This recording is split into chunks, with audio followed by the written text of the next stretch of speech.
November 5th, 2019 regular meeting to order. Madam Clerk? Mayor Silva? Here. Mayor Pro Tem Fitzgerald? Here. Councilmember Flory? Here. Councilmember Whitaker? Here. Councilmember Zara? Here. All right, and at this time I would like to invite Rabbi Nico Sokolovsky from Temple Beth Tikava to come up and do our invocation. And I hope I didn't butcher your name too much. That's okay. And just on a note, you were on the Look Who's Dancing platform a few years ago, right? I did. All right. So just a public shame. I'm going to be on the Look Who's Dancing this year, so maybe we can talk after. Shameless plug. All right. Rabbi? I'm glad you'll do it. So my name is Rabbi Nico Sokolovsky. I am the rabbi of Temple Beth Tikva, which translates as the House of Hope. We daily say in our prayers that God clothes the naked, feeds the hungry, heals the sick, and enables the bent to stand straight. We daily pray for a better world. And indeed, our prayers have the power to make this world better, but only if we understand that they are a call to us to bring in the divine presence. Our prayers can be transformative if they affect us in a way in which we say, we are here to clothe the naked, to feed the hungry, to heal the sick, and to enable the bent to stand straight. The opportunity to change this world for the better lies in our ability to say, Ineni, here I am for you. We ask for the ability to say, here I am in the facing of the social trend of indifference. Here I am as we live in extremely divisive times in a culture of intolerance, fear, and hatred. Here I am to remember that all humans deserve to be treated with dignity and to remember the biblical principle that teaches that we are all created in the image of God. In the words of Rabbi Jonathan Sachs, we pray, Sovereign of the universe, who created all in love, teach us to love all that is good and beautiful in this world. Teach us to honor the dignity of the difference, recognizing that one who is not in our image is nonetheless in your image. Never forgetting that people that are not like us are still people like us. Dear God, Spirit of life, help us understand that Fullerton is more than Cal State, Fender guitars, a great school district, and a wonderful downtown. Fullerton is the city where compassion, loving kindness, hope, and justice live together. As our rabbis stated, אם אני רק לעצמי מה אני, ואם לא עכשיו ומתי. If I am just for myself, what am I? And if it's not now, when? Source of all being, let your presence be a compass for our council and city in this time of moral crisis. Let our council, with their decision-making, increase loving kindness and justice. Help us understand the urgency and the opportunity of now. Let us all see the link between your presence in the world and our recognition for human dignity. Let us become your partners in bringing hope to those who need it so much. Dear God, let our prayers become a foundation for our actions, and let our actions transform your world for the better. May the work of this council be blessed. And let us say, Amen. Thank you.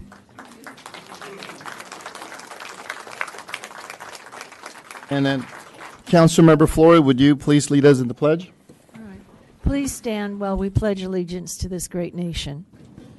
I pledge allegiance to the flag of the United States of America and to the republic which stands one nation under God, indivisible, with liberty and justice for all.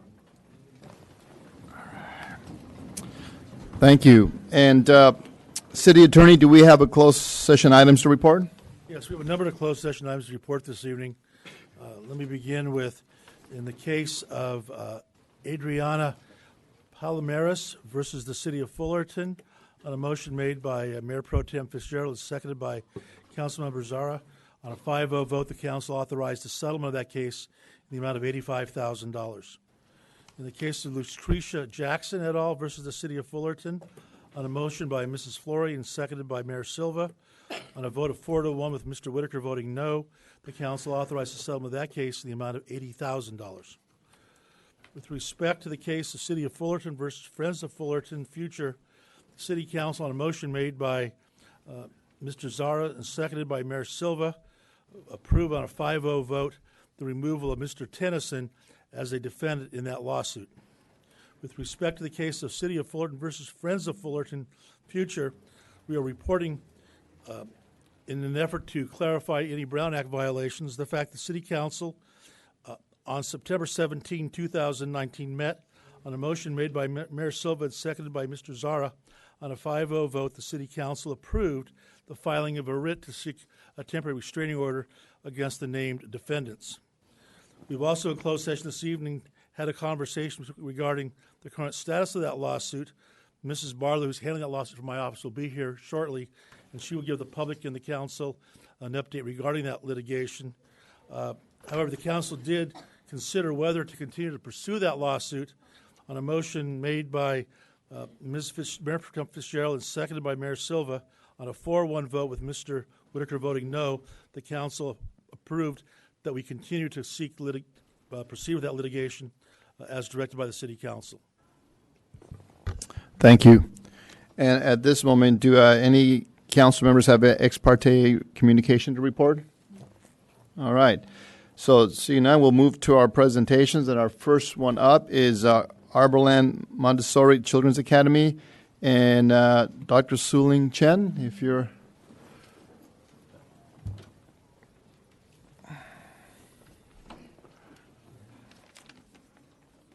Well, good evening, Mayor Silva and council members. My name is Suling Chen. I am the principal of Arborland Montessori Children's Academy. Thank you very much for giving us the opportunity to do this presentation. So Golden Dreams Media Company invited us to produce an educational STEAM-based TV program. Being educators, we know a lot about teaching, but we have no experience nor knowledge, expertise in producing a TV show. But, you know, Mayor, we are educators. We do everything for the students to shine.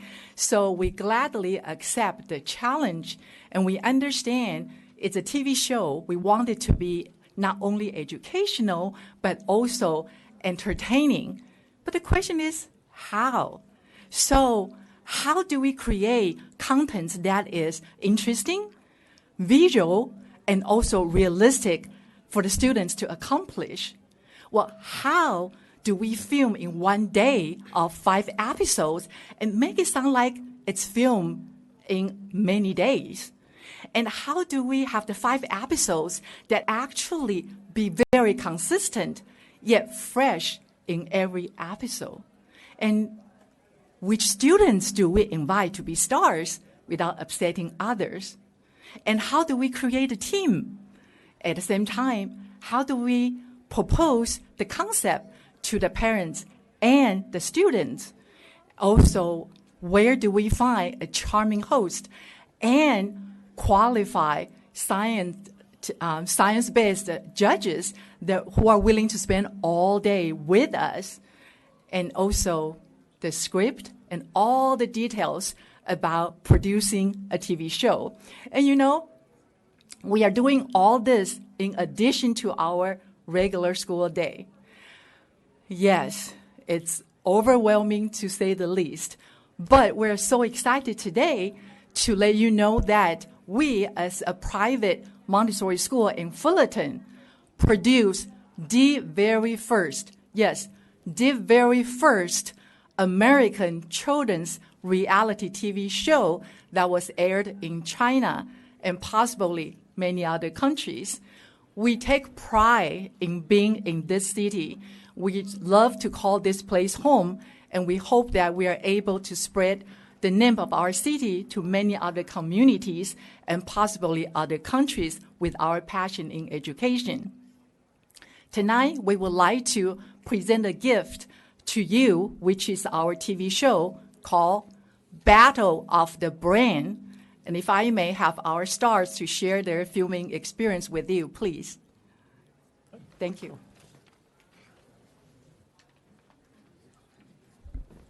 Hi, my name is Chloe, and I'm in 6th grade. This past May, my classmates and I from Arbeline Montessori Children's Academy in Fullerton competed in a TV game show called Battle of the Brains. It was quite an experience. In one day, 16 cameras were shooting at us under a very bright and hot light.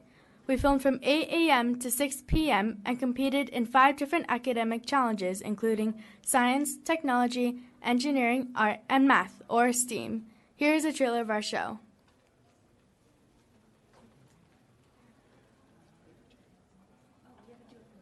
Sorry, I do not know where we need to do that. You know how to get to it? No, I need help, please. I don't want to make any mistake. Thank you very much.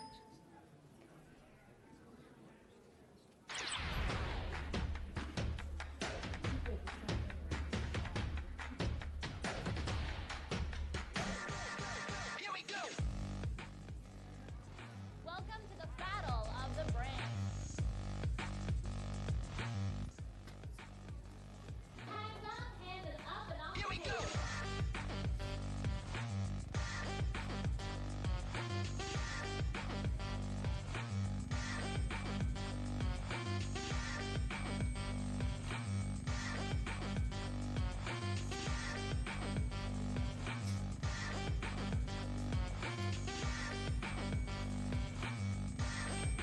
Well, there's a lot of exciting physics in these projects. I'm looking forward to seeing how you apply it. I'm really looking for how these students work together as a team. Work together, talk to each other, and have fun.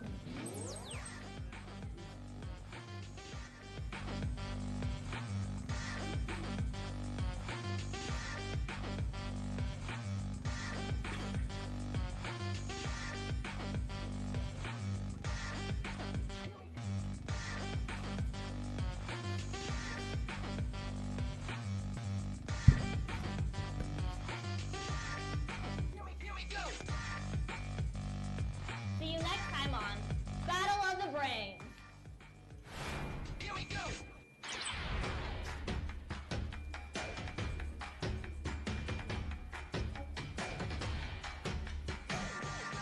Here we go.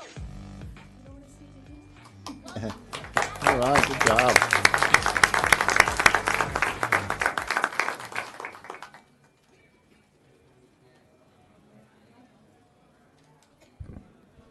Hello, my name is Jillian, and I'm in 6th grade. Our school, Arbeline Montessori Children's Academy, invited students 4th through 6th grade from both Valencia campus and Hughes campus to participate in this reality show. The teams were randomly created, mixed with grade levels and campuses. I was very nervous to be on a team with people I barely knew, but in each challenge we got to help each other a lot, so I learned a lot about teamwork. Thank you.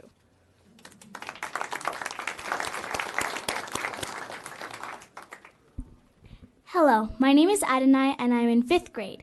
In the first episode, we were asked to build a beam, arch, or suspension bridge that had to be at least 18 inches long and 6 inches above the table with sticks and construction paper. Our team focused on building pillars, but we ran out of time to build strong pillars, so our bridge actually collapsed. Starting as a bottom team was hard work to win the battles, but I surely knew to never give up even if you trip or fall. During the Rube Goldberg machines, we messed up and I wanted to give up, but we worked hard for it and we did not get eliminated. Thank you. All right.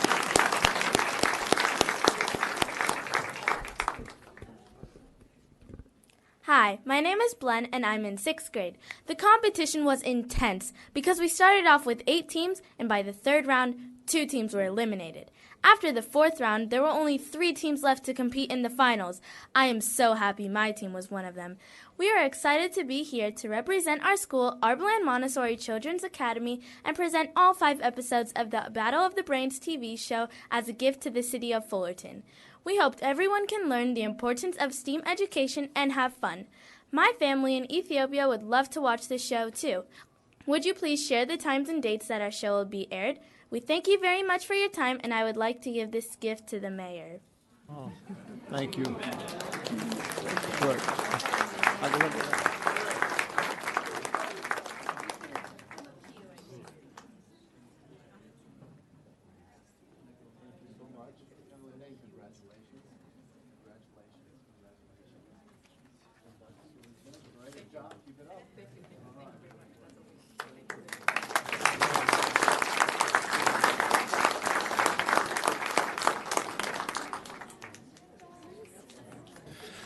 Well, thank you so much. All right, our next presentation is the Assistance League's Professional Humanitarian Auxiliary. And Judy Booth, where are you at? I see you. And just so you know, we do have overflow seating, correct, in the library, in the community center room right down here. So if you don't wish to stand and want to go sit, you can do so. All right. Ms. Booth.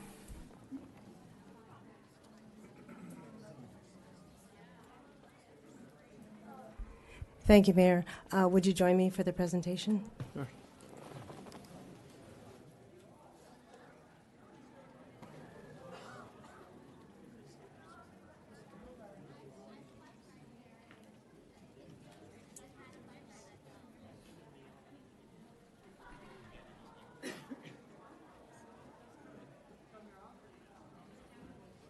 All right.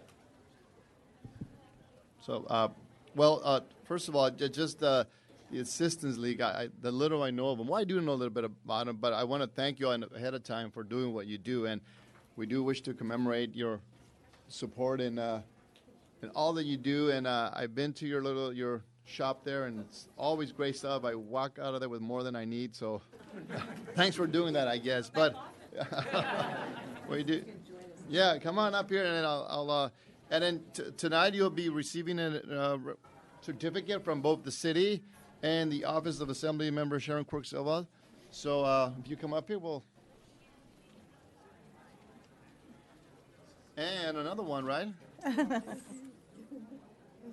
And from Senator Ling Chang. Okay, so when I first moved to Fullerton, 20-some years ago, I remember seeing the Assistance League and AL, and I was like, what is that? Who are these ladies that are always out there? And then once I started teaching, I found out what you guys do, and so it's like, whoa, they have these groups everywhere, I guess, but not necessarily. But we have them here in Fullerton, and I know that we at Nicholas and the school district have been recipients of your generous efforts. So thank you for that. And so on that note, I'd like to present to the Assistance League Professional Humanitarian Auxiliary Alpha in appreciation of their $10,000 donation to our Fullerton Public Library to buy books for children and teens. Alpha is a nonprofit organization whose purpose is to serve the immediate community. The auxiliary was organized in 1989 and received its charter in 1990. The Fullerton City Council and all the citizens of Fullerton thank Alpha for their generous donation, their dedication, and commitment to our community. And yes, thank you very much. And we have a certificate from you from the Assembly, some member Sharon Quirk Silva, and one from Senator Ling Chang from her Senate office. So, who? Madam President. Oh, so thank you so much for doing all you do. Yeah. And just on a note, I taught her son, Birch, way back when he was a young junior high, and I always remember him because he stood his ground and very respectful, but he stood his ground when he needed to, and I always remember that from him. And it's no surprise that he is now a trainer of pilots, right? Air pilots. Yes. So in the Navy. In the Navy. Go Navy, yeah. Anyway, would you Sure. It is my pleasure to stand up here with these wonderful ladies who give a lot of time and energy to make Fullerton a better place. And it was kind of meaningful to have the rabbi discuss that because there are organizations working within the city that work hard to do that. One of our big focuses is to help those children that are labeled McKinney-Vento and homeless, and we provide toiletry kits, birthday cupcakes, birthday books. We felt it was important to continue the literacy for all children, so we gave our donation to the city library so that more children will have access to books, because we know by being able to read and being strong in reading will make you a better world citizen. For 30 years, Alpha's been out there raising funds to give back to the community, and we are so pleased that we can do that, and we thank all the members of the community that support us in our fundraising efforts, because it is through that we've been able to provide the things that we have in the community. So, and we thank you for the recognition. It's nice to be recognized. 30 years is a long time for a group to have been around.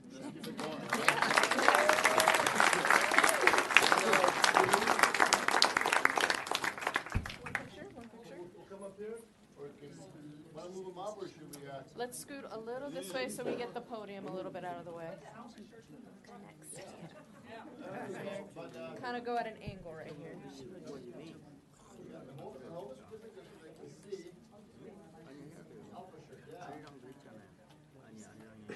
Alrighty, I got you guys all in there. 1, 2, 3. 1, 2, 3, 2, 3. Wonderful. Gotcha. Thank you. Thank you.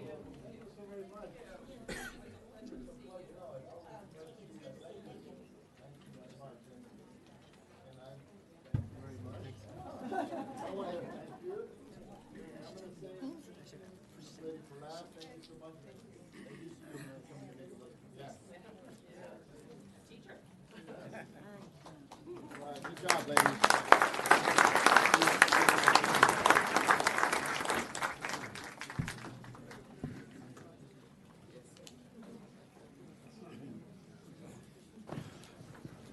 All right, and our next presentation, I'd like to invite Ms. Marilyn Harris to come up and give us our report on our Veterans Day Parade and Ceremony. And before you do that, thank you for doing this every year since I've been here, and all the things you do to serve to help us remember those who gave up, those who fought for us and for our country. So thank you for doing this.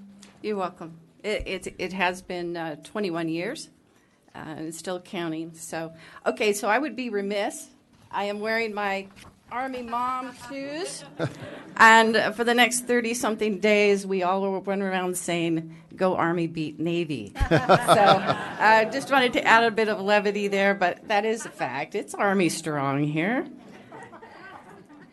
Okay, Veterans Day, Monday. We invite you to be there. We have a parade that kicks off at the plaza at 10:30. The parade is made up of junior ROTC cadets from the 5 high schools. We should have somewhere between 600 and 700 of those. We invite any veteran who would like to march in the parade to come. And politicians that have been invited, you're welcome to attend. A couple of safety issues. No pets are allowed in the area, because no matter how great your pet is, when given a large audience and gunfire, things happen. So please leave your pets outside of the ceremony area. Children cannot come into the parade, so please keep your children with somebody else. And we want to thank you for another great year of planning. We're excited to present to you Brigadier General Stuart Warner. He has served the military for 39 years. He started as a private. He is now general officer, and we're very, very proud of him over at 79th Theater Sustainment Command. So I will leave you some pens. Speaking of which, we're still celebrating our 100th year of serving veteran population in the community here in Fullerton with the American Legion Post 142. So I have some more pens for you. And when you're over there on Monday, please take a look at the memorial. We have coordinated for the names to be sort of remodeled so that you can read them again. So we're excited about that, and that is part of our project for our 100-year celebration. So please come and join us. All right.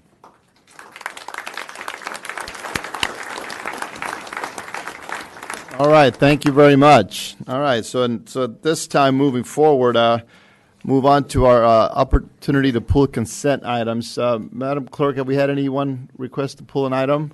I have an item here, or a card here for number 7, but Okay. it might just be in support. So you may want to ask if they want to. Okay, yeah, so any council members willing to pull an item? All right, so if you're wishing to pull an item, then we can speak to it at the end of the meeting. But if you want to just give your support quickly and briefly, you can do so during the public comments without pulling the item. So if you want to speak on that item, you can do so during public comments. Come up and say a quick support or don't support, and we'll move it along. So at this time, Mr. Mayor, yes. I'd like us to pull number 8, please.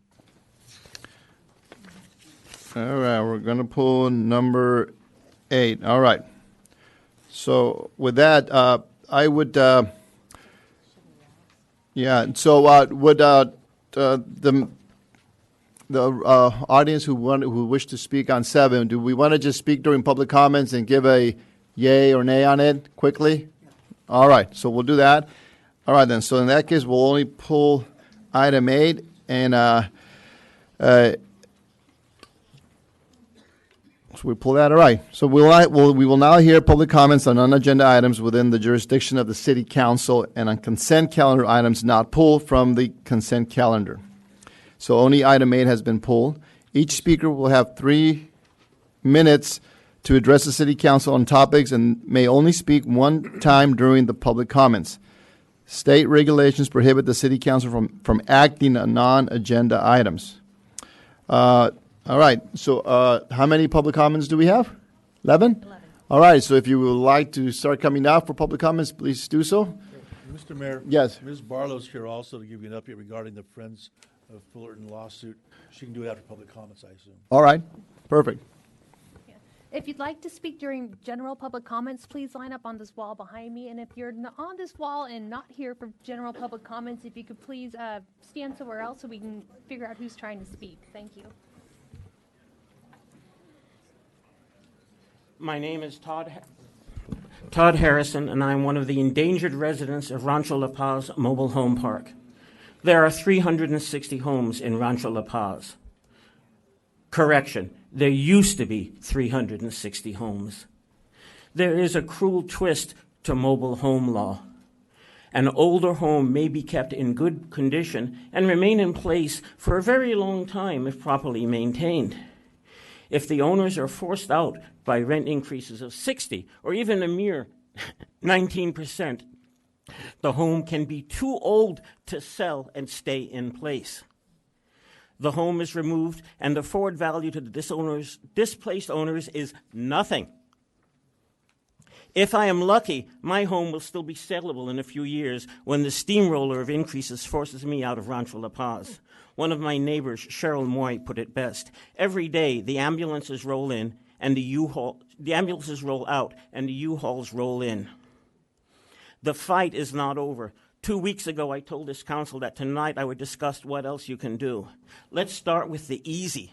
Every state legislator for this area is on board with including mobile homeowners in a bill to extend AB 1482 type rent protections to us. Fullerton state lobbyist needs to be on board with the issue.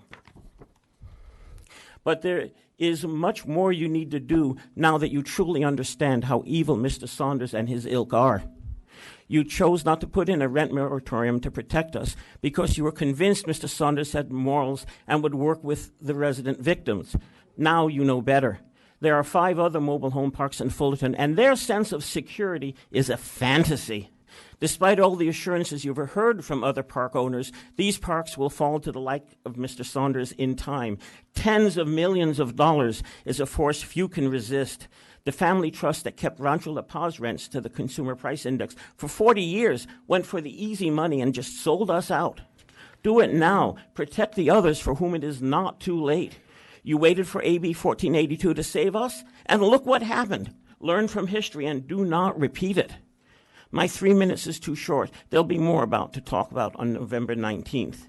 In the meantime, we need some relief from the grind. So please join us at our Harvest Festival party on Sunday the 17th. All of you are invited, and I have given Lucinda the invitations to that.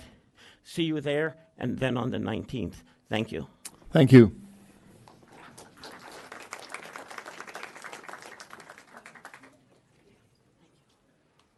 Good evening, Council. My name is Tanya McCrory. I'm a Fullerton resident. I'm here tonight to address the ongoing legal action against Joshua Ferguson and the Friends of Fullerton Future blog.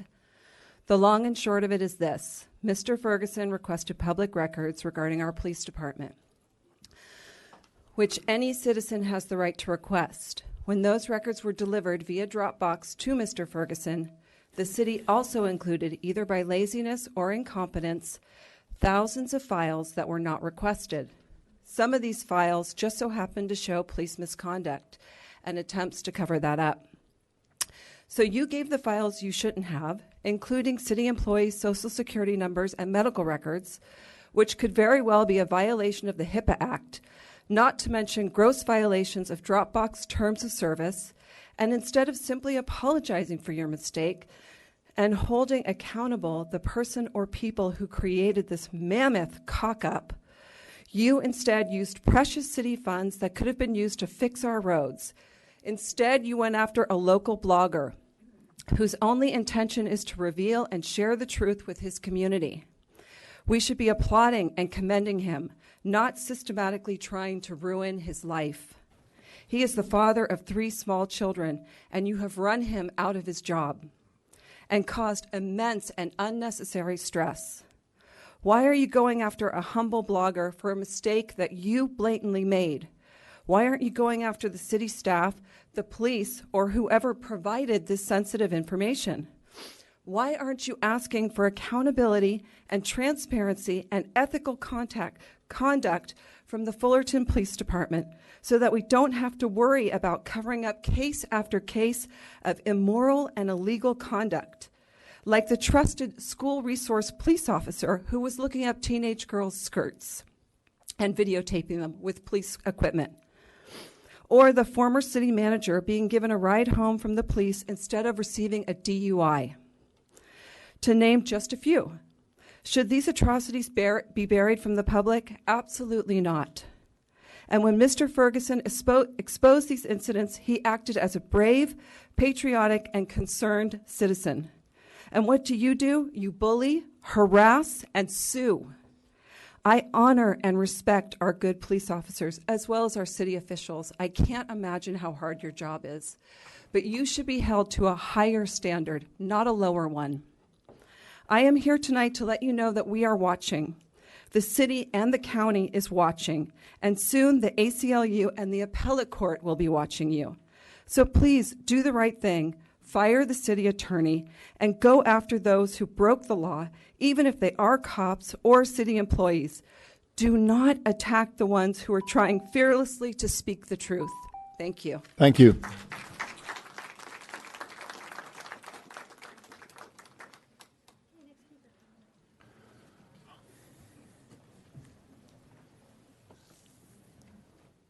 My name is Hildy Reese, and I'm here as a citizen of Fullerton. And I want to thank you. Several months ago, I came here and I guess I complained about my gutter that has been a 21-year problem. And this past week it got fixed, and I want to thank all of you. Well, thank you. All right.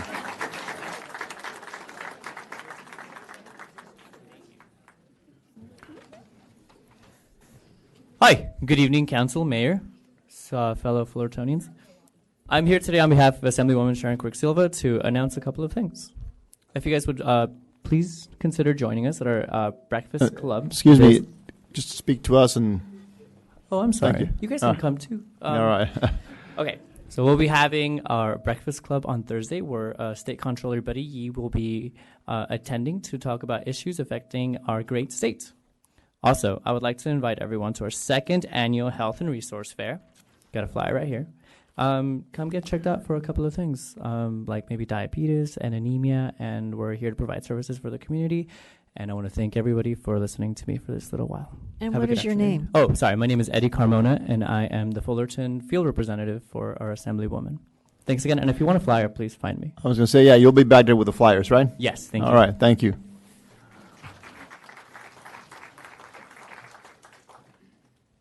Good evening, Council. My name is Jose Trinidad Castaneda.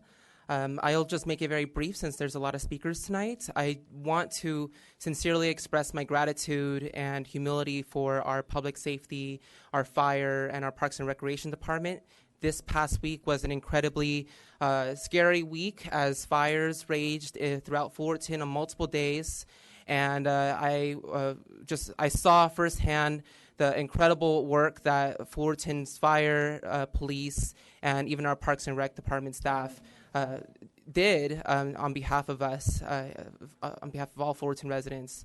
And the reason why I mentioned parks is because they kept our community center open for those who were most at risk from the fires near Coyote Hills, and I think that is extremely laudable. We often recognize many members of the community, but I think it's important to recognize the outstanding work that our city staff do as well. Thank you. Thank you.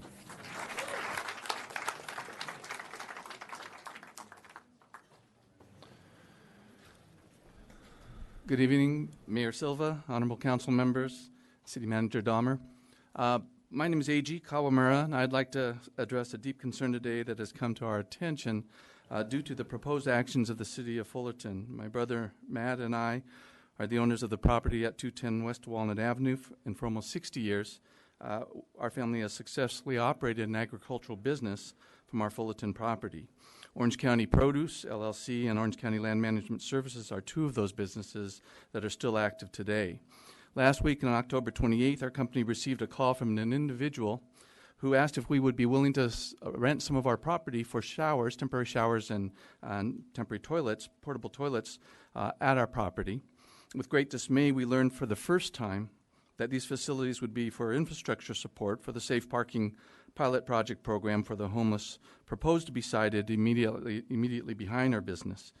We had not heard of the project proposal, and after calling some of our neighbors, we have discovered that none of us had been contacted or notified of the plan to create a mobile parking area on the city property behind our businesses in response to the homelessness crisis in Fullerton. Not only were we as business owners left out of the decision-making process, we believe that the local residential community was not informed as well.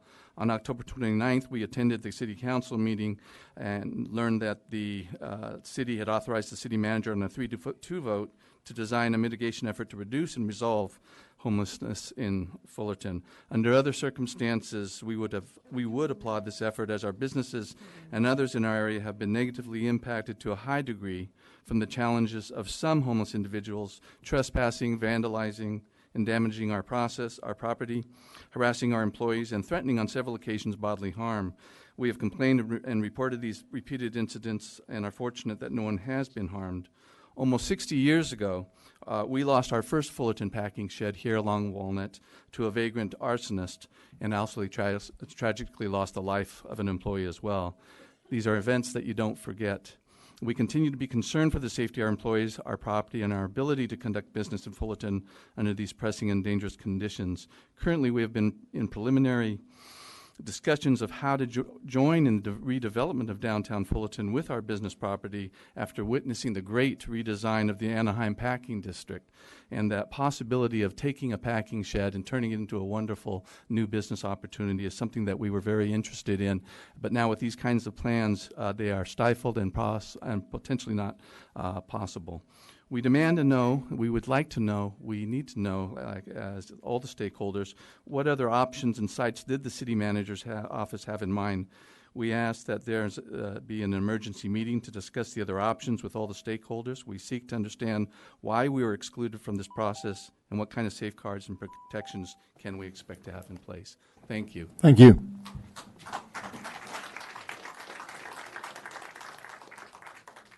I am Paul Hike from Anaheim. This bill, Assembly Bill 143, is a retroactive of walk-in. Last week, my friend and I tried to walk into the armory. Your PD kicked us out at their request. And Mercy should be told that they are now in violation of 143. It's a walk-in, walk-out, quarter-mile radius of public transportation. What are we going to do? Some of us are getting real cold, and we need that shelter, and they're not even up to capacity. Now, what are we going to do?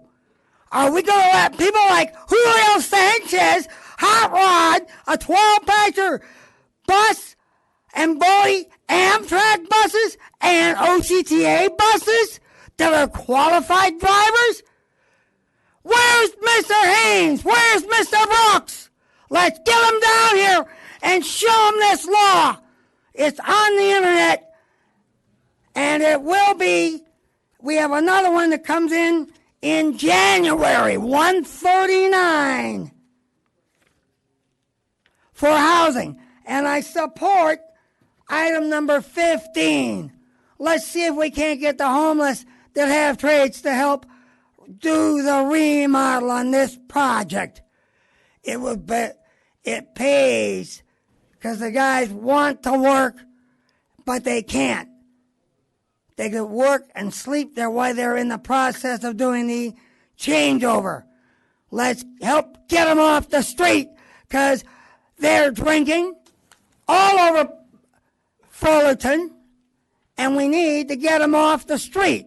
But Crammerhurst turned into a mini jail by Mercy standards. Their facility in Costa Mesa turned into a 50-bed jail. Brooks is hiring his buddies from the joint to be his managers. Mr. Hike, could you lower your voice, please? Sorry. Thank Sorry you. about that, but that's the way I feel. We need to get Brooks and Haynes and Mercy House off the street. Thank you.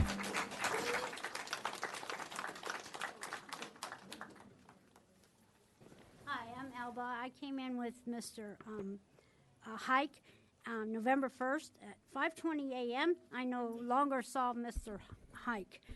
He had left on his own reconnaissance according to this new rule, and they are not retroactivating it. I agreed to give my social security number to the shelter, and they were interested in helping me with housing. They never said by giving my social security number that I would be getting any help and that I could return, and that they were looking into this rule. So I had no way of knowing if I was going to be able to come back the next day.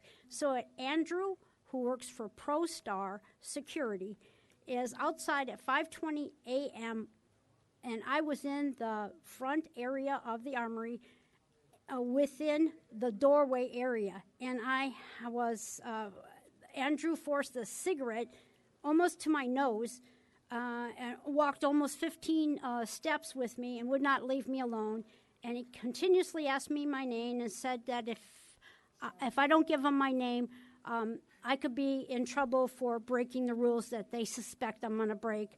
And I stuck around for the bus to come, and then I had permission from all the security guards to walk off the premises, and I was not required to take the bus. Mr. Hike and I came back on the 2nd. Yolanda had Fullerton PD. She did not want to take the paperwork for Mr. Hike about doing a walk-in. She said, we have to leave because we are doing a walk-in. So I'm revealing my social security number for what reasons? And why are you also having the shelter, Kramer shelter vehicles and the armory vehicles where OC bus is supposed to be using to have their regular buses for the bus 47, the bus 26.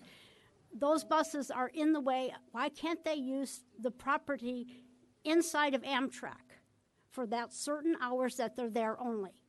So people that want to go on the regular OC buses aren't bombarded by cigarette smoking people that are wanting to get on a shelter bus. Thank you. Thank you.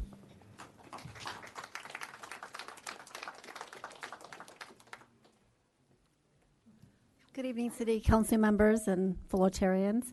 My name is Rosa Bravo Merritt, and I'm here. Hopefully, this is a light touch. There's so much going on tonight. I'm here on behalf of some neighbors that I have. They've been in Fullerton for many, many years. This is Maria and Aurelio Benez Lopez. Mr. Lopez recently had a stroke about 6 months ago. He has been working for the city of Fullerton, all over different cities, city of Long Beach. He's been part of the ARV company doing gas lines through our mountains and providing them to homes. And since this stroke, he's one of the strongest men I've ever seen. He would help your neighbor, do anything for you. I remember my water heater busting and it spewing water when I came home one day. And I called his wife and she said he's on his way. Never wanted anything back in return. He cannot help himself right now. And in front of his home, which is 120 West Truslow, the walkway is lifted because of an old uprooted tree. The tree's been removed, but the sidewalk is very crooked. I have to help his wife when I can, push him through that walkway that's very dangerous and get him into his home. And so since she cannot be here, I decided I would speak in their behalf. It's the only thing I can do, and I'm hoping that it's as simple as it is. It would be a big thing for them, and maybe a few people here can decide yes on that and helping fix that sidewalk for them. Right. Thank you. Now, on behalf of myself, I also live on Truslow. I'm at 134 West Truslow and 136 West Truslow. I am in favor, and I have spoken with other neighbors in the area, of the illumination program. I know that we have to do something. If you want to talk about the illumination program, you have to come back for that item. Okay, perfect. I just want to say I'm in favor. Thank you.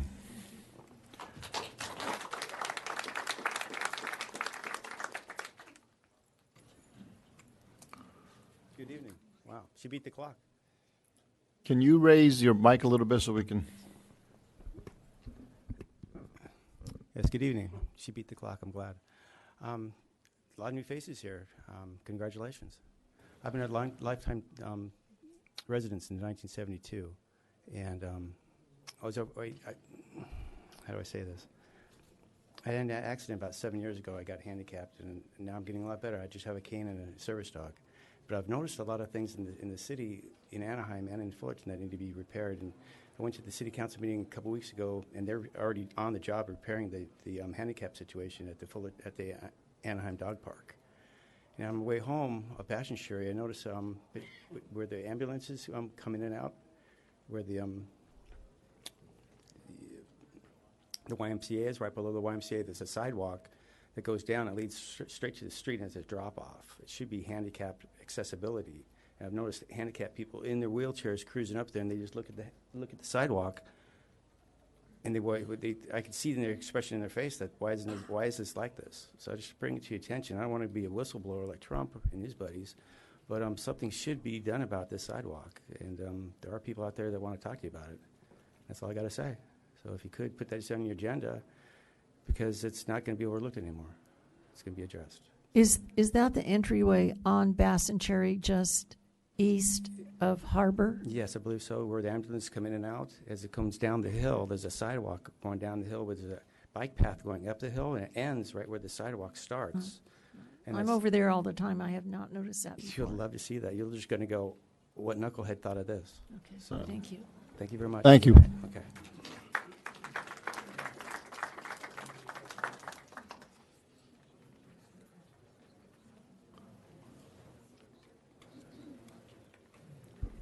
Good evening, Council. Can everyone hear me okay? Yeah. Two things. One is kind of pertinent, not pertinent really, but I would love to see the vignettes that the departments, the city departments did last holiday season and the season before. If they could be put up at the very first of December instead of waiting until almost the end, everyone that comes into City Hall could see all the beautiful work that these kids do on their own time. And if the library could lend some display cases to keep them safe, that would be wonderful. But it would lighten City Hall up for the holiday season. Second, I want to thank Meg for everything she's done for the working on the transportation center, and I really appreciate it. And I was glad that I was there when I was, so these things could be done. Again, thank you so very much, and I hope the kids get their artwork started because they do beautiful work. I was absolutely amazed when I saw it last holiday season. Thank you. Thank you.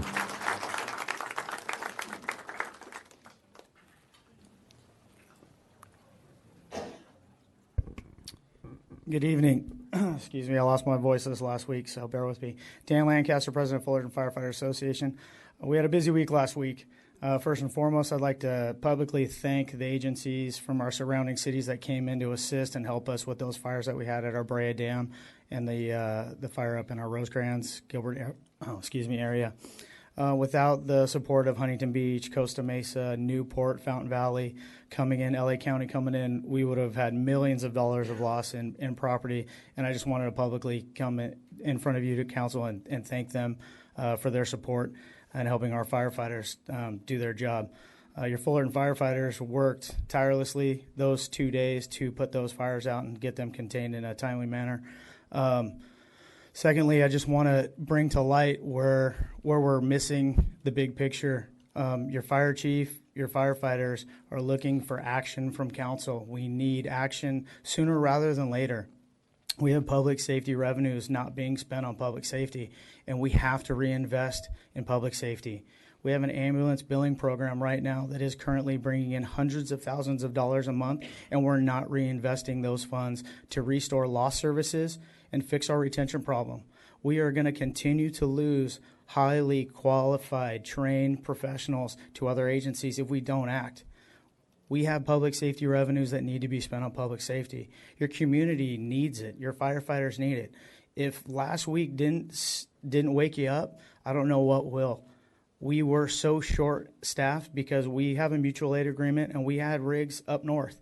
We need to bring fully staffed resources back to our station so we can do our job and not rely on other cities having to come in and bail us out when we get to the point that we got to last week. The first rig that was on that Castlewood fire was not a Fullerton rig. It was a Newport Beach rig. Thank you for those guys for vacating their cities to come into our city and help us out. Mutual aid is only mutual aid when we can reciprocate. Right now, we're so short-staffed and underbalanced in our coverage. We're going to have a hard time if we have another incident like that and it has multiple spreads throughout the county to reciprocate that back to our brothers and sisters who are relying on us to do the exact same thing that they did for us. So thank you for those cities that came in. Please talk to myself, talk to the fire chief. We have a plan. We can use those funds. We can stretch that dime and turn it into a dollar like that.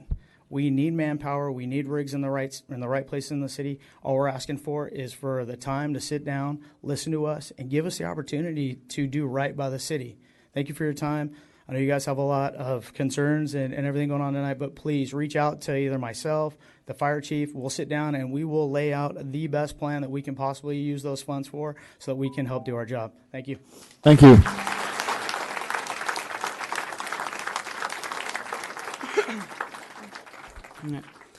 Hello, my name is Andrew, and I'm here to complain about the homeless situation in Fullerton. Number one, on Gilbert Street. Me, my family, everybody I know calls it Fullerton Skid Row. The next one that I want to talk about is the one popping up on Orangethorpe, right by the field where our children practice soccer. Then I go and I read online that we're going to invest $75,000 to $100,000 in a parking lot to allow more of these homeless into Fullerton for a 6-month period. 6 months, they're never going to leave. They never leave. The church on Fullerton opened up, or on Gilbert opened up, they've never left. Open drug use, prostitution, yelling at a trash can. That's what my son saw driving to school last week. He's in 2nd grade, by the way. So I have a couple solutions here, because I don't just want to complain and not have a solution. I'm speaking strictly to the one on Gilbert Street, because that's my main problem. By the way, they just parked a mobile meth lab in front of there. Called the cops on it the other day. Cop said, go to city council. I'm here. All right. So number one, first solution, put a job on the sidewalk. I'm sure they'll run far and far away from that. Number two, maybe move them, caravan them, to your neighborhoods. And let's see if how you enjoy having to see that, your children and your family seeing that every day. I'm sure things would get done. Or, I don't know, move them to Joshua Tree somewhere. I mean, they have tents belong in campgrounds. And then number three, my last thing, since that church opened the doors to them and they've never left, have the church open the doors to them one more time into the actual church. But they'll have to allow them to do their drugs, to have their prostitution. But I'd rather have them doing their dope in front of God instead of in front of our children. Thank you. Thank you.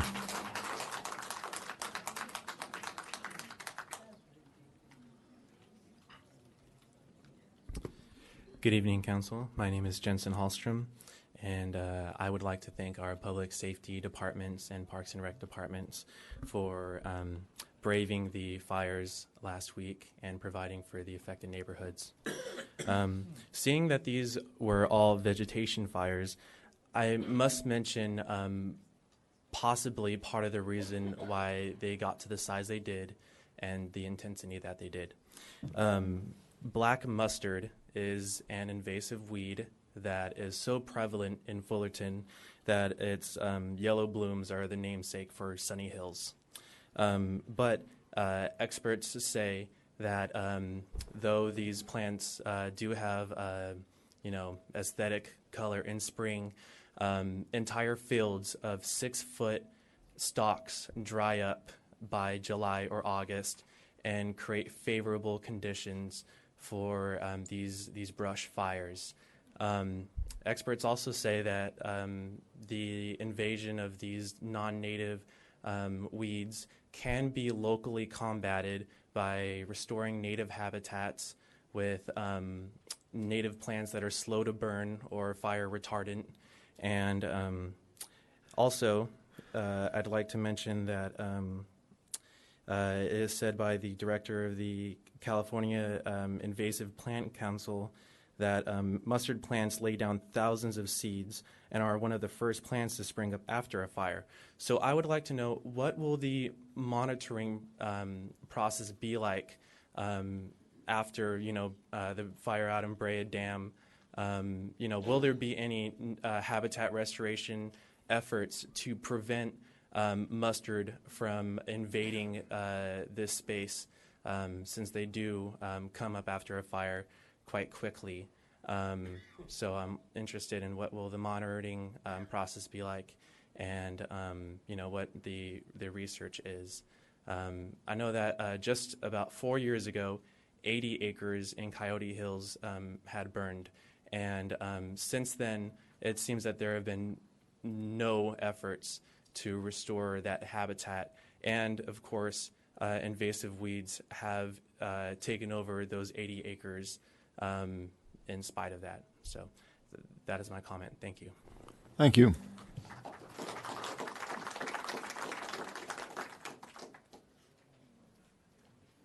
Good evening. My name is Pat Davis. I live in Anaheim, but I'm a grandmother and mother to many here in Fullerton. And I'm here on behalf of Housing is a Human Right, Orange County. Wanted to invite you as members of the council, and the community is welcome to as well, to join us for hunger and Homelessness Awareness Week. It happens between November 16th and the 24th, and we know that food insecurity is not uncommon in our communities, and having access to adequate nutrition and nourishment is tough too. What this challenge includes is asking you for one mere week of your life to live on a food stamp allocation based on your family size. And we ask that seriously because I think while we're trying to build some understanding, possibly greater sensitivity and understanding of not only those who are housing insecure, but wrap around that food insecurity, and it is affecting our children. So I invite you to take a look at that, depending upon your family size. You don't get to dip into your freezer. You don't get to dip into your cupboard. You live on that money for a mere week. And you're going to at least have a place to cook this food, to store this food, and probably some shopping halfway near you, which is not the case for many who are living in communities that don't have adequate housing. So we'll be back to see how you do with that. And again, there's a lot of information on this one page, so thank you. Thank you.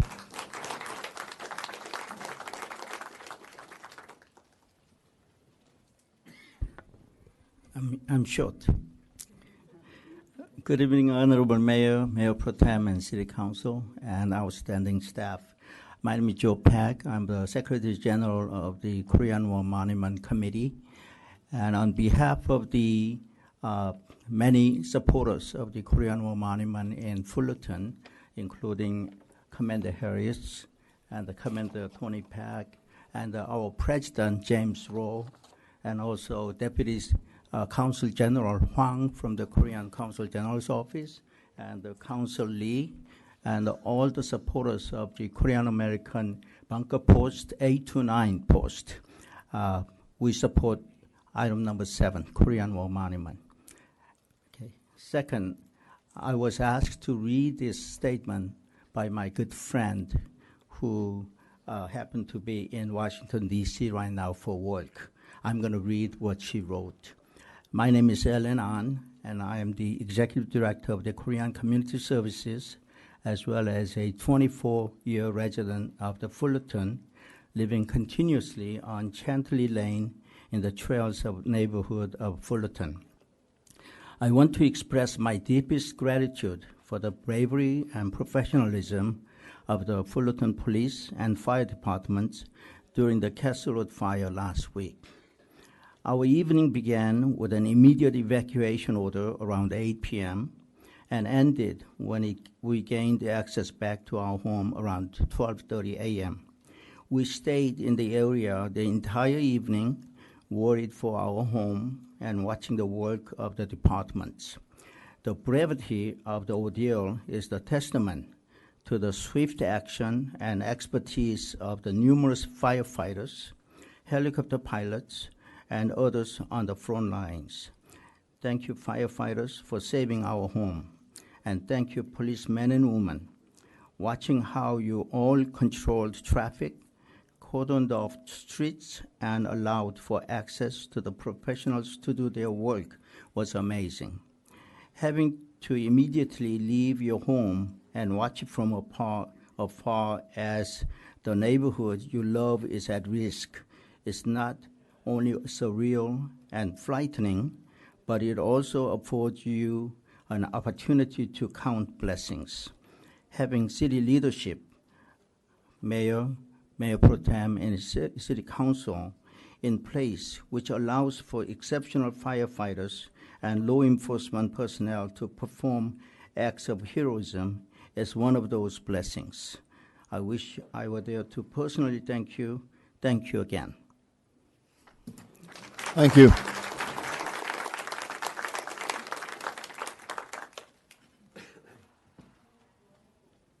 Marilyn Harris, Commander of the American Legion, Fullerton, Post 142. I just wanted to add on to what Joe has said, that the American Legion has been a part of the planning process as this has been re-energized for the Korean Memorial.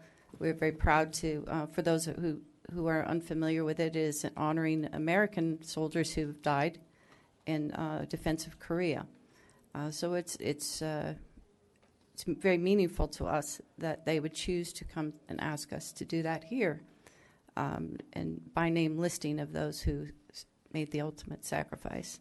So we just wanted to let you know that we're supportive of that. We're excited about seeing that happen, it falls in line with the other memorials that are there at the park. And we hope that you'll continue on with the planning process of that. And on the personal side, I'll write you guys a letter. Thank you. Thank you.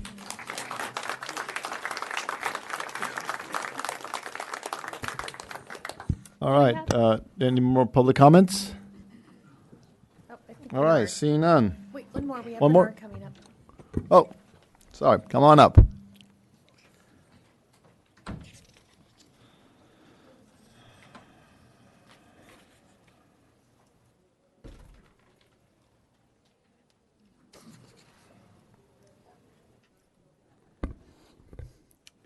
Hello, my name is Bernard, and I've been living in Fullerton for a year now. I don't know her name because she never identifies herself, but I wanted to thank a woman. I think she's with the Unitarian Church,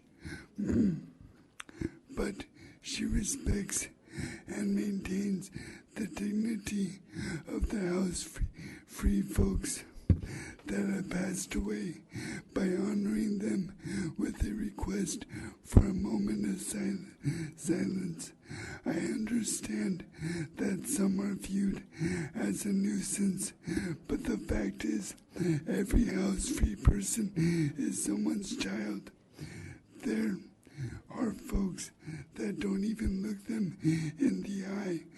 They treat animals with more dignity than the fellow humans. I also wanted to thank Mayor and the Dais for honoring her request. It makes me really proud to be a Fullertonian. On that note, it's Councilmember Zara's birthday, so happy birthday, Councilmember Zara. And go Bruins. Thank you. All right. Seeing no other public comments, we're going to invite Ms. Kimberly Halbarlo to come up and give us a briefing. Good evening, Mr. Mayor, members of the council. Thank you for having me tonight. I just wanted to update the council and members of the public, and I hope clear up some misconceptions about the lawsuit that was filed against Mr. Joshua Ferguson and Mr. Curley, Friends for Fullerton's Future blog. First, as I think Mr. Jones reported out earlier, this council authorized the filing of the lawsuit and seeking of the TRO back in September, several weeks before Mr. Ferguson filed his recent Public Records Act writ. And what's a TRO? Temporary restraining order. We've also asked for a permanent injunction in that case.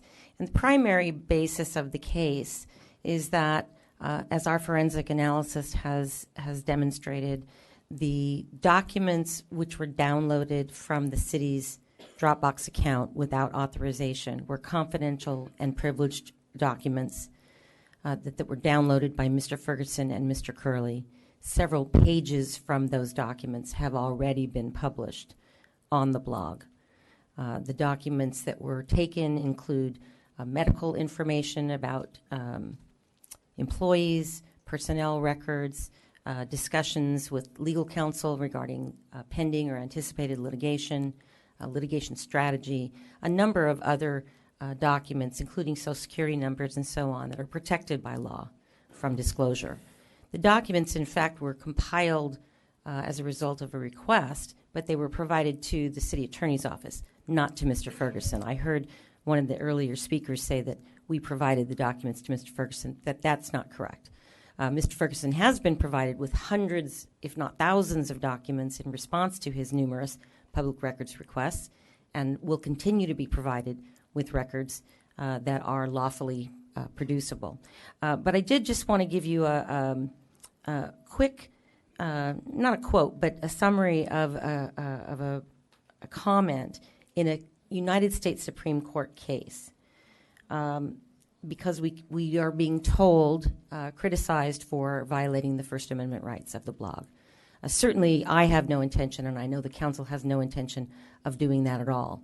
In fact, I think if you read the Fullerton Observer story about the lawsuit, you'll see quotes from another forensic expert who agrees that our forensic expert's analysis is compelling, accurate, and, quote, damning. But the United States Supreme Court said our holding in this case does not apply to punishing parties for obtaining the relevant information unlawfully. It would be frivolous to assert, and no one does in these cases, that the First Amendment, in the interest of securing news or otherwise, confers a license on either the reporter or his news source to violate valid criminal laws. That's what this case is about. It's not about disclosing, corruption. It is about stealing confidential documents not intended for the public, not to be published, and our obligation under the law to protect the city's employees from disclosure of that information. So I hope that it helps clear up any questions, but I'm here to answer any questions that you may have about the litigation. Ms. Barlow, could you explain the reason for temporary restraining order? Could you explain that to the public, what a restraining order entails? Yeah, the purpose of the request for the restraining order and the reason it was given to us is because several documents from the confidential files had already been published. Not all of them by any means, because there are thousands and thousands. But the purpose was to prevent those records from being published further or from being given to someone else, and also to preserve them, to prevent them from being tampered with or destroyed or deleted in an effort to eliminate evidence in the case. So that was the reason we requested the order. And the judge awarded this? Yes, sir, he did. Any Thank other questions? Right. Thank you, Mr. Thank you Mayor, very much. City Council. All right. All right. And at this point, City Manager, do we have any responses for some of the comments that were made? Yes, Mr. Mayor, members of council, just a couple things quickly. Yes, on October 1st, the City Council gave me authority to move forward with a safe parking pilot program. With the assistance of staff, we did look at about 7 or 8 different locations that are parking lots. That includes public parking lots and also potentially private parking lots, to include churches and other private property. In reaching out to private property owners, there was a lack of interest.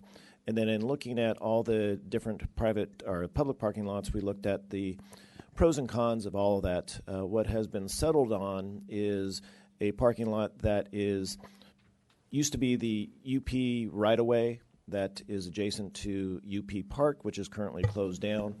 It is developed with about 35 spaces, of which we want to use about 30 of them for a total of 25 vehicles during the safe parking program. One of the benefits of it is currently it's not utilized by commuters for the rail station. Actually, if you drive through there at night or during the day, it does have persons experiencing homelessness in their cars using it for parking. What we're looking at for the program to launch next Tuesday is actually in partnership with the Illumination Foundation, who will be providing the public services, the social services, the housing assistance, is to have 2 security guards there and also a restroom facility that when the program is not in effect during the day, those will be secured and off limits to just casual use, because we'll also be closing down the public parking lot during that time because, A, there's not public parking during there, but we also just don't want people to congregate there. So with regard to the program itself, what we're looking at is, again, a safe parking opportunity for those who are experiencing homeless but in their vehicles. What they're going to have to do is prove that they have a connection to the city of Fullerton. What is that? That's about an 18-month connection to the city of Fullerton. So either parking tickets, if you've been living in your car that whole time, or a past bill from the city of Fullerton, connection to, you graduated high school here, you have some connection to the community. Most importantly is that they're going to be going to the Stanton office of the Illumination Foundation to sign up for the program. So these are people who are taking a positive step to get out of their homeless situation by going to a facility outside of the city to register to be able to park in a safe location overnight in Fullerton. They're also going to be required to have vehicle searches. They're going to be required to meet with support staff weekly during this time. And the goal during the 6 month, and the pilot program will last 6 months because we do have uses for both the parking lot and UP Park coming up that will be utilizing the area, is to gain the necessary data so that we can potentially replicate it at other places or have the data that shows that, yes, these are folks who truly want to elevate out of their homeless situation and be able to get housing and work with social service providers. So we, it was a short time frame to turn this parking lot around. And yes, I will take the heat for not going out from the get-go. We were looking at different parking lots. It was it's only been about 2 weeks since we focused on that one, started ordering things for it, looking to improve it. The other thing is that with these parking programs and with anything dealing with homelessness, as we have a lot of folks here, we have to take some action. We have to go forward. And I believe that the steps we're using for the safe parking program, the 2 security guards at night, it is about 4 blocks from the city. So, if any issue with PD, they're right there. The fact that if there's any violation of a 2-page agreement that these people who are experiencing homeless will be signing with the Illumination Foundation, they're out of the program. They lose that opportunity to have these services. And I think that's a great disincentive to anybody to, violate the program guidelines. So I do believe that we're going to find success. I do believe that we're going to find the ability that it's going to be a replicable program in other places, maybe after the 6 months. Then, in a smaller issue, some of the churches or some private property lots would want to say, hey, it did work. Maybe we can replicate it here. With that, I'm willing to take any questions on that and also to take feedback during the course of the 6 months. Yeah. And Mr. Manager, I'm sorry. Yeah, so real quickly, so these people have to have a car. There's people experiencing homelessness have to have a car, have to have insurance, and have to have a license to apply to be in there. Correct. And when the sun rises, if you will, they have to leave the parking space. So we're not going to have anyone lingering during the day. Is that correct? Correct. We're going to be shutting down the parking lot. The program is essentially from 6:30 to 6:30 a.m. And then it's kind of quiet hour at 9:30. That's when the social service provider leaves. The security guards are going to be there the whole time, but it's not an in and out privilege. Right. Thank you, Mr. Zara. Yes, and I wish there were a little bit more outreach to the neighborhoods. I was there out last night, actually talking to some of the neighbors who had some concerns because they never heard about this. But we do have a fact sheet for anybody who wants to know more about this and this detail. So we do have something prepared for that. But one of the things I think I'd like to request is maybe some increased police patrolling on Truslow, especially over this course of the next 6 months, to see to make sure that that street is safe and so that also residents there would feel more comfortable. So that's the only request I have on that. And we can do that. There was a letter that went out to the surrounding businesses last week, and again, not too much advance notice. Again, I take that just because of the going forward and trying to do this. But if there's any concerns during this pilot program, I do want the property owners to contact me. Brianna Stickney, who is our homeless resource coordinator, is in the audience. We'll have the information up on the website tomorrow as to the guidelines and to the FAQ, the frequently asked questions about a safe parking program. So that will all be up tomorrow. And we look forward. We want this program to be a success. So we're designing it. We're putting in guidelines to make sure it is a success. If there's problems, then we'll take it right back to you, and we can cease it because of any of those problems. But I believe with the guidelines and the programs, the 2 security guards at night, the partnership with the Illumination Foundation, I think we'll see a success, and we'll see people being able to get out of their cars and into other housing opportunities. Thank you. Ms. Flory? I have a question of our city manager. Ms. Ramirez had come to the podium and asked about city staff going out and checking a sidewalk situation in front of the Lopez property at Yes. 120 West Truslow. So can we get staff out there to take a look at that? Yes, I see a head nod from our Director of Public Works, Meg McWade, and we'll get staff out there. And do appreciate that we had some feedback. We don't normally get good feedback or positive feedback, so I do appreciate the positive feedback on the gutter situation. Yes. And again, I would encourage anybody to either use the My Fullerton app or look on our website for the information and call in those items. And honestly, if you don't get response or the response you need, then do call the city manager's office. I would like to add also on Truslow, while I was out there, there are 2 trees, since you're going to be out there looking, there are 2 trees that are actually growing through the electric lights, wires, lines. And so when there was a lot of wind, I think there was a lot of fear that something could happen. So I think there's some hazard there. I know we're going to talk about trees later, but just thought for you to make a note on that. And then if I might finish, also check the sidewalk on Bass and Cherry without the disability ramps. If memory serves me correctly, the sidewalk terminates there, and that may be the reason why there isn't a disability ramp. But if staff would go out there and reconnoiter, that would be appreciated. I would like to know how many people in the audience are supporting the Korean War Memorial by raising your hands. Okay.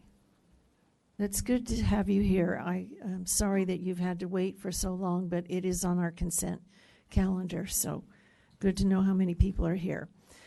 Finally, I have a very good friend who died a couple of weeks ago. Her name is Ginger Britt.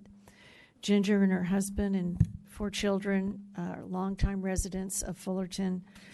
Ginger's husband, Chet, and she were married for almost 60 years. She was a elementary school teacher here. Education was the focus of her life.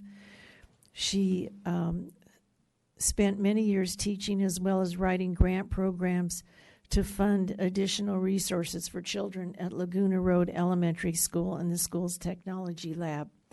Ginger served on our library board of trustees. She was a member of the foundation. She was also a member of the Friends of the Library, which operate our bookstore, conduct the book sales, etc. I personally will very much miss Ginger. It's a different thing when you start losing your friends as opposed to your parents, and it certainly makes you feel your mortality. Ginger's memorial service will be held on Friday, November the 8th at 10 a.m. at the First Presbyterian Church on North Euclid. And I would ask our mayor if he would close the meeting, adjourn the meeting this evening in memory of Ginger Britt. Of course. Thank you. Okay, so that brings us to council member reports. Any other reports? Ms. Mayor Pro Tem? Sure. I first want to address the things that Dan Lancaster, the head of the firefighters union here in Fullerton, said to this council and the public earlier today. I was really disappointed in Dan that he got up and claimed that this city council is preventing our city from being safe. I want you to know that this city council works diligently with our fire chief and with our firefighters, as well as we do with our police chief and our public safety officers, to make sure that this city is safe. Dan mentioned mutual aid, and if you remember last week, there weren't just fires in Fullerton. There have been fires all over the state of California, and Fullerton has been dispatched to provide mutual aid. That means we all help each other out because we can't be every place at once. And this city isn't an island. We are right next to multiple cities who have fire service as well. So our firefighters have done yeoman's work over this last time period with all of these with all these fires going on, and I applaud them. Specifically, I want to call out the great work that was done by our firefighters here in Fullerton. while another fire department may have been the first on the scene for the Castlewood fire, our fire department here in Fullerton commanded the scenes at both the Brea Dam fire and the Castlewood fire.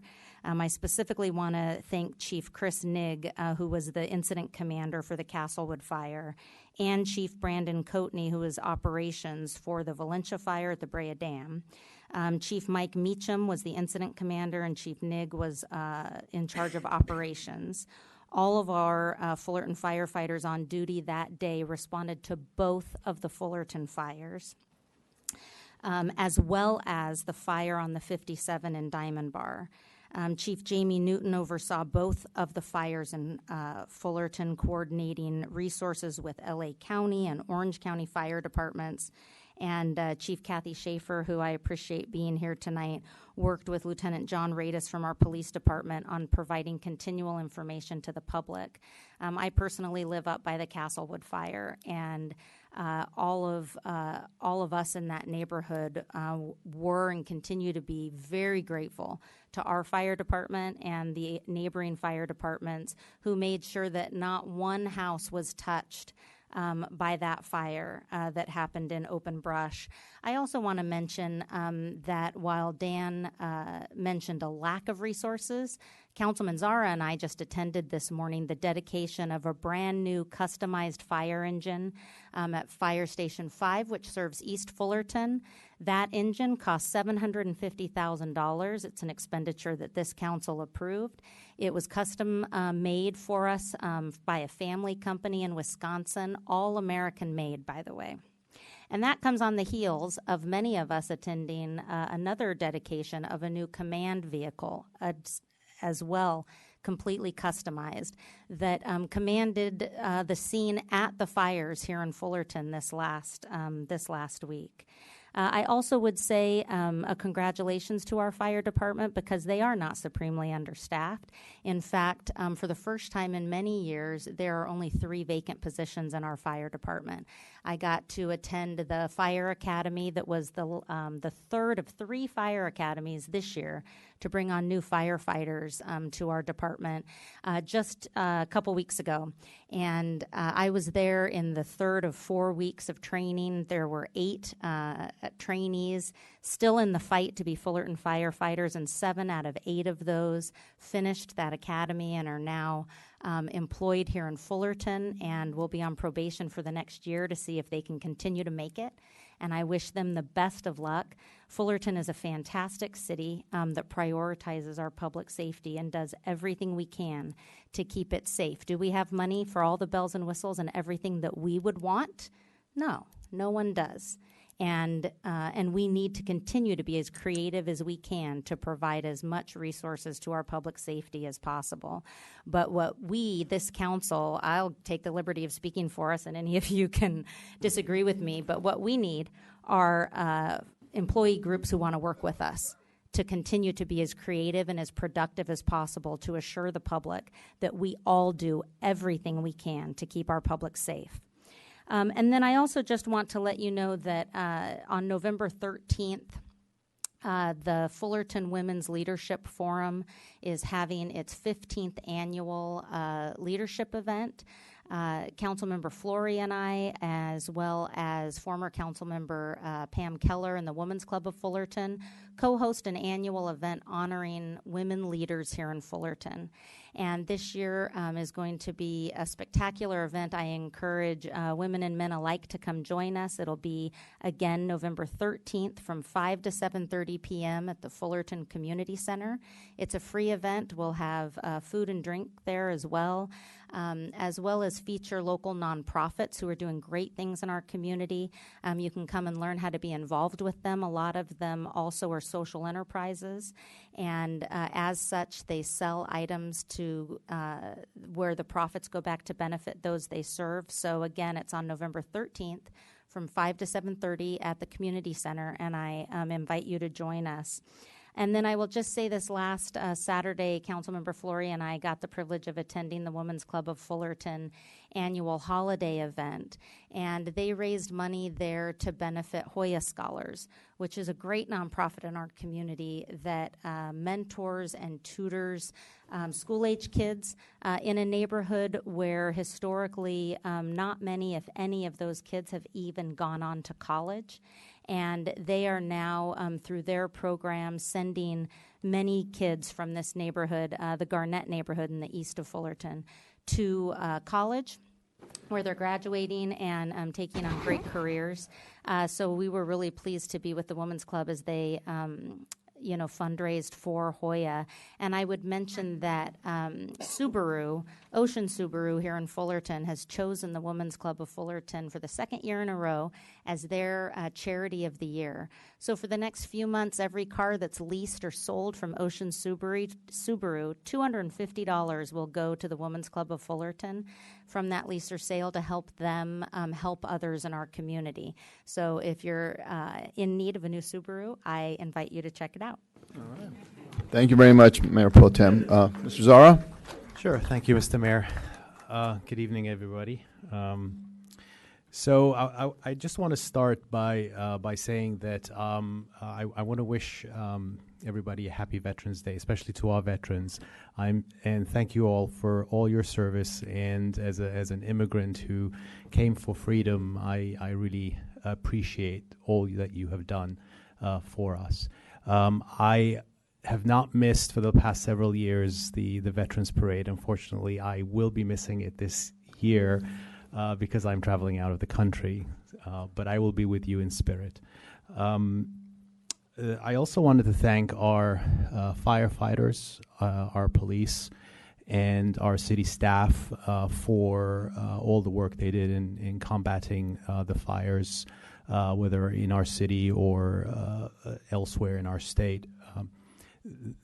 With climate change and increased weather situations, we will be facing these more often than we would hope.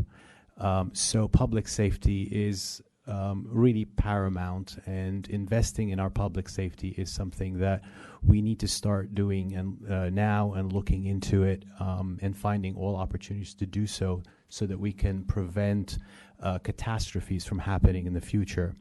I think that we all have the best intentions for our city. I think Dan Lancaster has the best intentions for our city, and I want to applaud him and his team for all the good work that they have done.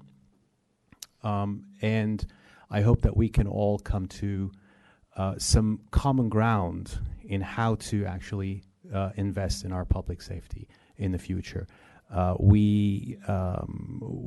we are recruiting, we have the issue of retention, and that is always going to be something of a challenge as we move forward. And we need to make sure that we are retaining the firefighters and the officers and the public safety staff that we are recruiting today.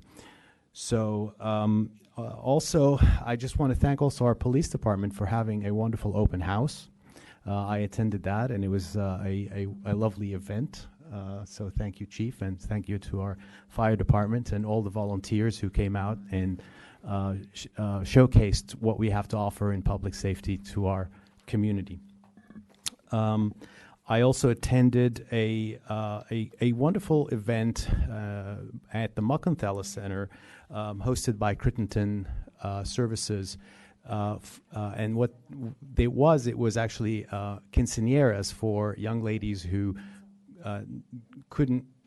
wouldn't necessarily be able to have a quinceañera of their own. So it was just a really touching event, and I was able to present a certificate on behalf of the city to all the young ladies and encourage them as they move to the next stage in their life.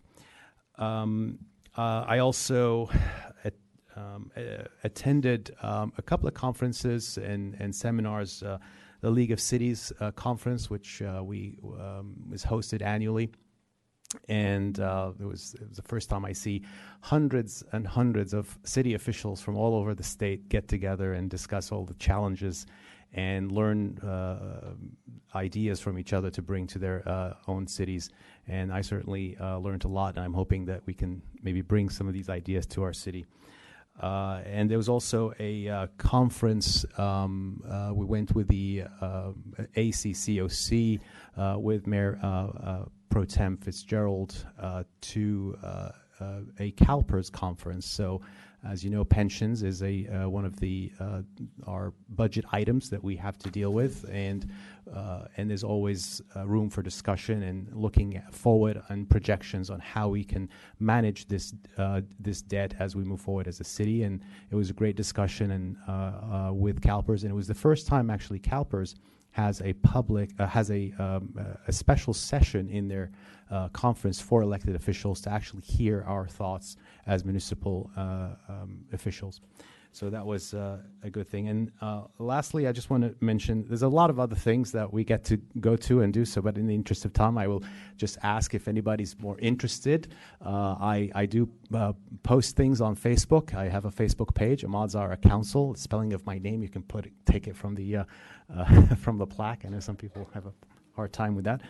But and you can follow me there. And also the last Tuesday of every month, at 6:30 p.m. I host my monthly meetings at the Panera down on Orangethorpe and Harbor area by the In-N-Out. I will host one in November, but we will skip December because it happens on New Year's. So just for that, I figured I will say that because otherwise I'll just be by myself. So thank you very much. I will, if there's anything else on water or OCWD, please look at the website, ocwd.com, or come after, and I will report more next time on that one. Thank you, Mr. Mayor. Thank you. All right. Just real quickly, I do want to commend and thank the public safety for the excellent job they did at our fire up here, and both fire and police. Thank you very much. And also, just a quick reminder, this coming Thursday, I'm holding my monthly mayor update at the community center, 6:30. So that's 2 days from now. If you want to talk one-on-one or in a small group, please come by. And with that, we will move forward. So item 8 has been pulled from the consent calendar. And so do I have a motion to approve the balance? The balance of the consent calendar. All right. There's been a motion and a second. And all in favor of moving the items? Aye. All right. Passes. Now, that included the Korean War Memorial. Yes, that includes that. Yeah, that's part of it, the consent item. Yes. And then at this time, then we're moving on, and we are going to move item 15 up. So that will be we'll move our public hearing, item 14, down one notch, and we will begin by hearing regular business item number 15 up.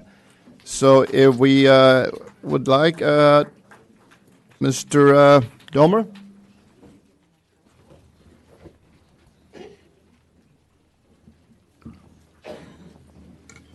Thank you, Mr. Mayor, members of council, and those presented. This is a continuation of an item that was brought up at the special meeting on October 8th, called by the mayor, regarding financial assistance for a proposed recuperative center and navigation center to be located in Fullerton,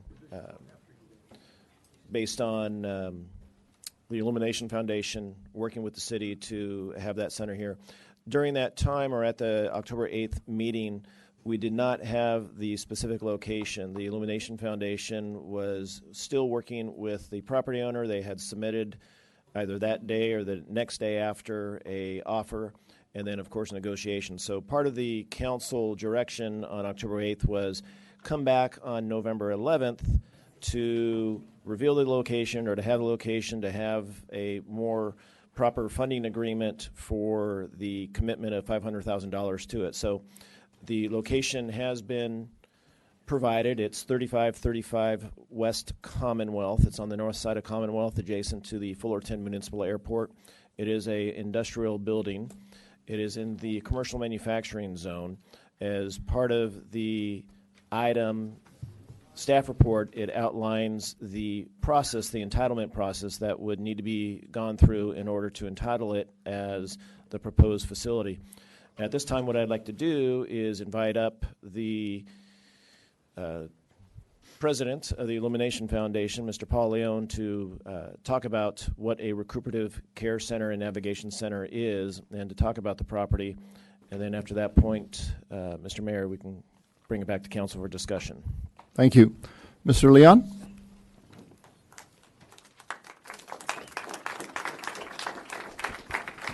Good evening, Mayor and City Council. Recuperative care has been in operation about 6 years. We started in both in Stanton and Buena Park. We're up in LA and Inland Empire. Currently, we run 6 recuperative centers. We're the largest in the nation. At any one night, we have 200 clients/patients that are in our recuperative care.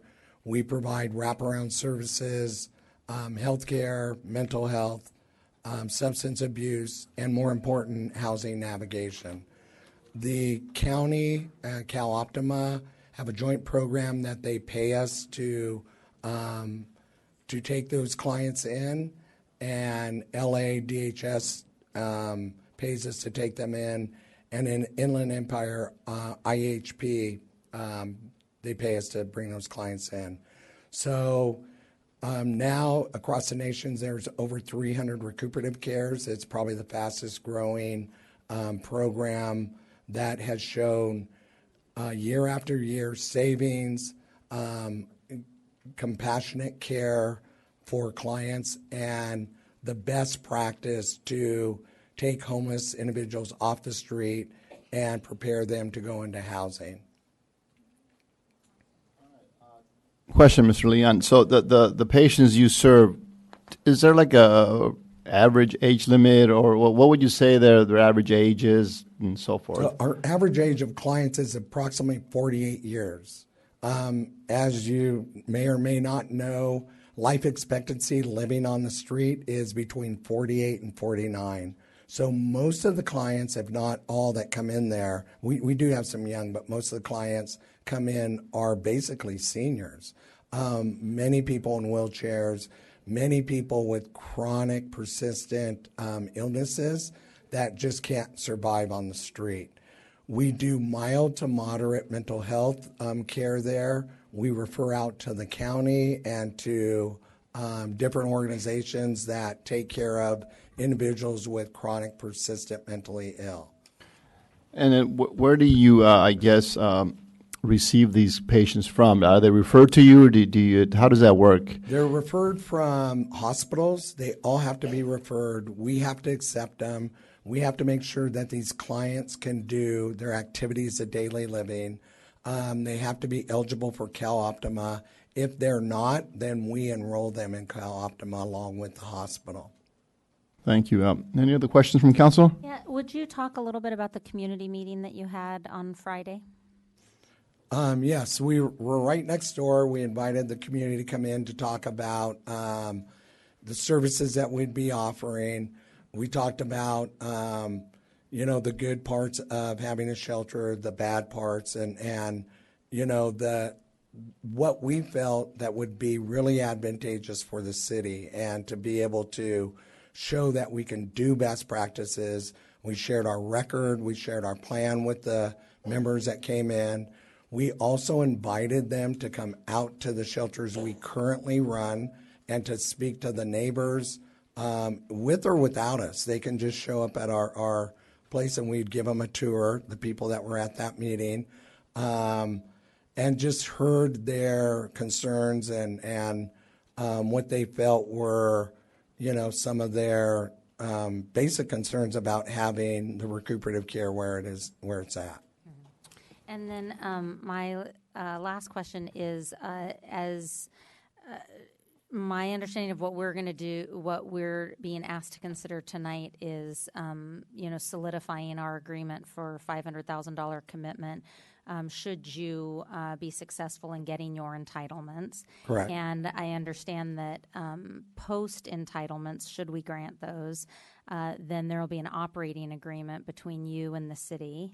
Correct. That is all correct, right? Correct. And so, since that is correct, are you committed to, within that operational agreement, having a neighborhood advisory committee, a citizen neighbor oversight committee, something of that sort, so that those who are neighbors of this facility can have regular interaction and input into your operations?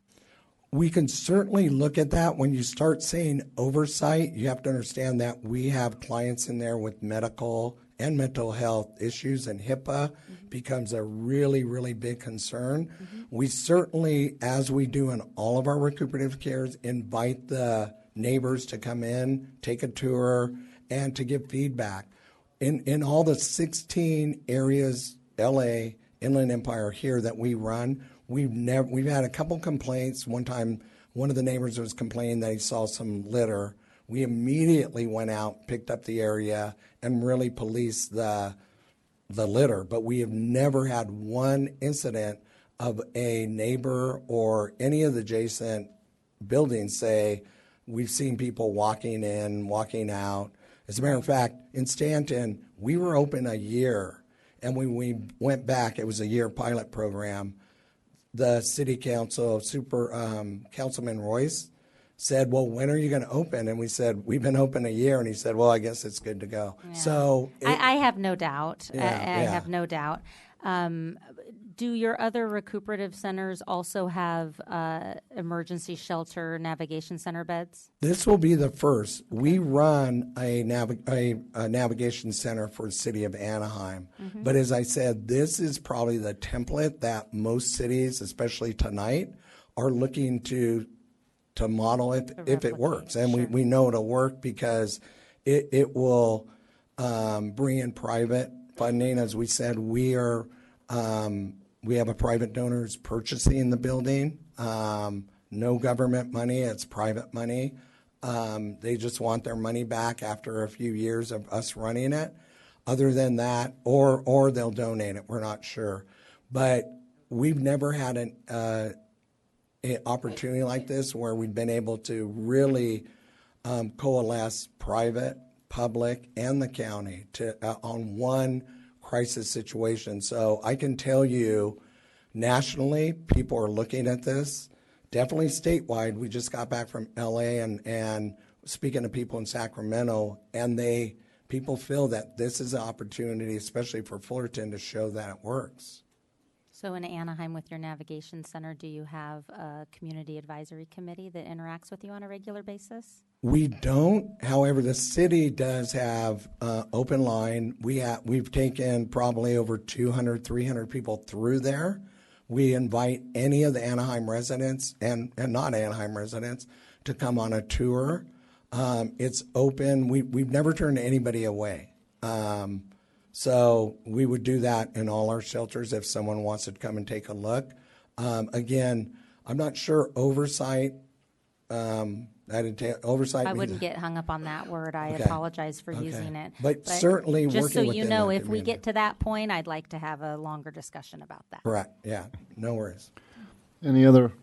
Ms. Flory? Yes, Mr. Leone, we hear much about wraparound services. Can you briefly describe what wraparound services are and what the objective of that is? Correct. I'll enhance them a little because now best practices are social determinants of health. And what happened a few years ago, people realized that people were not only becoming homeless, but they were becoming unstably housed because the needs, and especially seniors, weren't being met of transportation, food insecurities, spiritual needs, all the things that aren't paid for by Medi-Cal. And they're important social determinants that actually help you enhance your health or get access to health. So wraparound is all those services, including mental health and substance abuse. So when you come into our recuperative care, we have counselors on site, we have nurses 24/7, and we provide services on site. We don't take people out to do the services. We do them within that facility. And what is the average stay for one of your clients? So anywhere from, depending on, each county's different, each county pays a little, each county pays a little different, anywhere from 3 months to a year in LA. Orange County, it averages around 6 months, and then we move that client into permanent supportive housing. So this is not intended to be a permanent residency? No, not at all. Thank you. All right. Yeah, Mr. Mayor, I just have one question. Would you be offering these services to the folks camping on Gilbert? Would we be able to do that? And it's a really double question. I know Ken is not here, but maybe Mr. Mayor, you could answer that if there was any communication with Judge Carter on this. No, well, the only right now as it stands, the only way we can move the homeless people who are on the street is by providing 60%, 180 beds. This won't get us there, but we're hoping to see if we can find other beds for them, and working with the judge to see if we can move some of the Gilbert homeless people from it. But this facility alone will not get us to the 180. But we are working with the Illumination Foundation, the judge, and whoever else to see if we can find the beds for them. So to answer your question, opening this up will not fulfill the agreement of the lawsuit. That won't happen until we get the Buena Park shelter up and the Placentia shelter up. Right. But now, in an earlier conversation we had early on, you said that you would be able to offer those services to some of the folks on Gilbert. Correct. In all of our sites, we do extensive outreach, and we've been out there probably about 6 months ago. We just went out to do an assessment to see who was near the church and spoke to a couple people out there. In order for us to do outreach, we have to be working there. We did talk to our staff and found out that we do have some beds. A lot of the people that are out there qualify to go to another facility that we run or the county run. And if they know that the camping is going to stop there, which it will once the shelter beds are in place, not only this one, but I know you're talking to a couple other and obviously Buena Park, that they won't be able to stay there. And we work with them for them to understand, move now while you have a bed, and we have a bed for you. Because there were some veterans in there. There was some individuals who could access mental health services. So we felt really confident that we can move a lot of them. Of course, once the shelter opens, we can move all of them in there. What's the timeline for opening? We're looking at January, February, depends on what happens tonight. Definitely before Buena Park. Yeah, that's not until June. Yeah. So we opened a shelter for Anaheim in 4 weeks. So we don't recommend that by any means, and we have a lot of stuff to do ahead of time, but I think as fast as you want us to get it open, we could get it open. 4 weeks sounds good. Yeah. Right.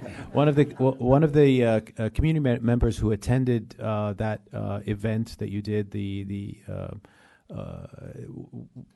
it may be misinformation. I just wanted you to clarify this, if possible, that it will take a year to complete this, and it may be misinformation that she has received, but I just wanted to, for the record, to clarify the timeline of this.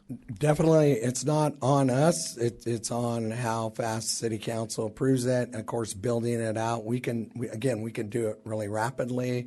We did our second shelter in La Mesa. I think it took 8 to 12 weeks. The city helped us pass quite a few things. I know the other two shelters in Orange County were built within 4 to 6 weeks. So certainly not a year unless, we've looked at the building. We know the building's suitable. We've already converted quite a few buildings, so we definitely know what we're doing on that part. I have to tell you, we did a subsequent meeting the next Monday for a community around the facility because we were asked by some residents. They hadn't heard about it, and we said, we will go anywhere and talk to anybody at any time about what we're doing. We feel that strongly about it, and we want to be as transparent as we can about it. And again, we invited that group of concerned moms that a lot of our families live in the neighborhood right near the shelter. They have children, and they agree that is the best way to curb the problem of drugs, violence, and everything else. One of the comments that somebody had mentioned to me when I left the last time, we do not advocate drug use or any of our sites. If we see somebody using drugs or have paraphernalia, we're on speed dial with Anaheim Police. That's one thing that we really make sure that doesn't happen anywhere around the facilities. And I can tell you, when you have doctors, nurses, parole officers going in and out of those areas, that's not a good place to be doing drugs, loitering, or doing criminal activities. It really cleans up the area. As a matter of fact, that Anaheim temporary facility we opened next to Anaheim Stadium, when we left, the manager of Del Taco, because it was only open for 3 months, the manager of Del Taco and both apartment buildings came. They made a donation, a monetary donation. They said, please don't leave. This is the cleanest this has been around here. I think they saw somebody loitering. They called us. It was a medical student from UCI who was taking a break. That's how responsive we were to their calls. So we just have a lot of people that have witnessed what we have done, and we do this 24/7. All right. Thank you. Thank you. All right. So, well, if there's no more questions. No, Mr. Mayor, I just wanted to clarify. I've been in email discussions with Judge Carter. He's currently in Sicily right now, and I think it's about 5 a.m. his time. He does want me to, communicate the action tonight after it's all said and done. One of the things is that he will be, working with the plaintiff lawyer on the ability for us to, move some of the folks from Gilbert into available shelter beds. And if not, then to take enforcement. But you are right. The settlement agreement stipulates that once the Buena Park and Placentia navigation centers are open, we can fully continue to enforce. This facility will help us, but it won't trigger it until those two centers are open. But in the interim, he's willing to consider our actions tonight and what we're doing, and then based on the availability of beds, go to the plaintiff's lawyer and say, look at what they've done, look at what they're doing. And again, what the North Spa has done, what this city council is contemplating, is far and above what many, many other cities have done. And so I want to, reiterate that tremendously. Thank you. All right. So we'll open up the public comments. So first, I'd like to invite not a regular public comment, but our State Assembly member, Sharon Quirk-Silva, to come up and get us starting on public comments. Assembly member.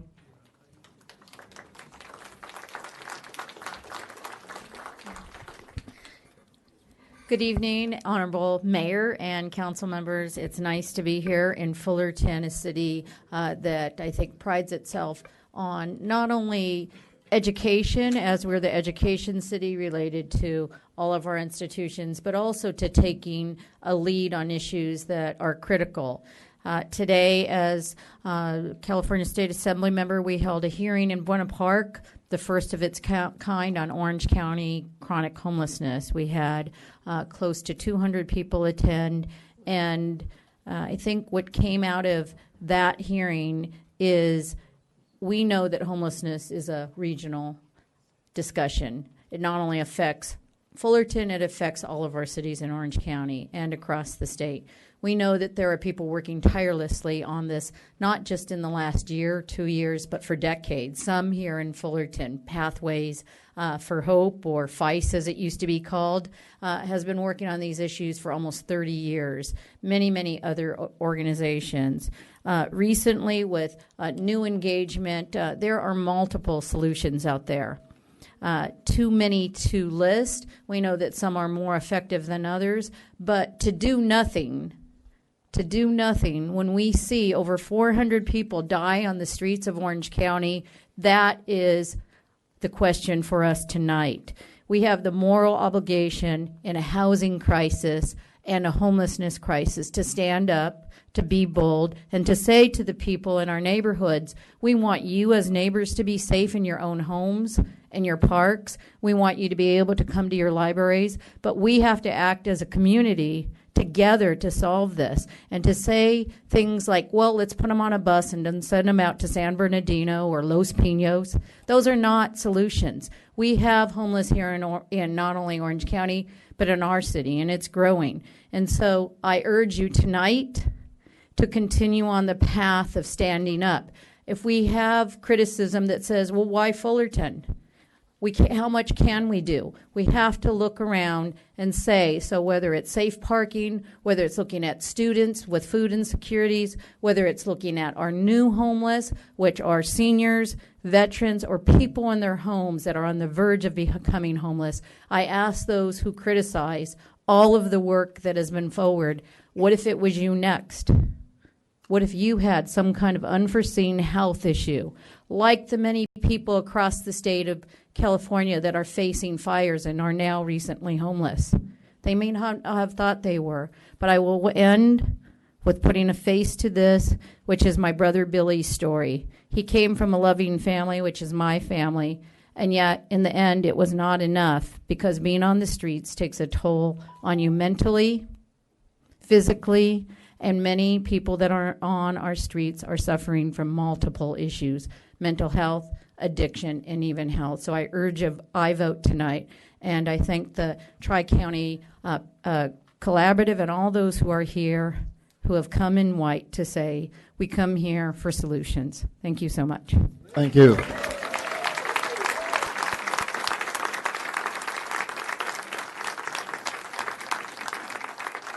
All right. Public comments, come on up. And just real quickly, if you're holding up a sign, could you keep it below your head so no one behind you is blocked from viewing, please? Thank you. Perfect. Hello. Good evening, everyone. My name is Diana Trout, representing the Tri-Parish Homeless Collaborative and my very own parish, St. Philip Benizi. First, thank you for approving the safe parking program. Next, your efforts are not going unnoticed. Therefore, tonight, hundreds of us are here to support you to approve the proposed 150-bed navigational recuperative care facility. Tonight, we are urging a 5-0 vote.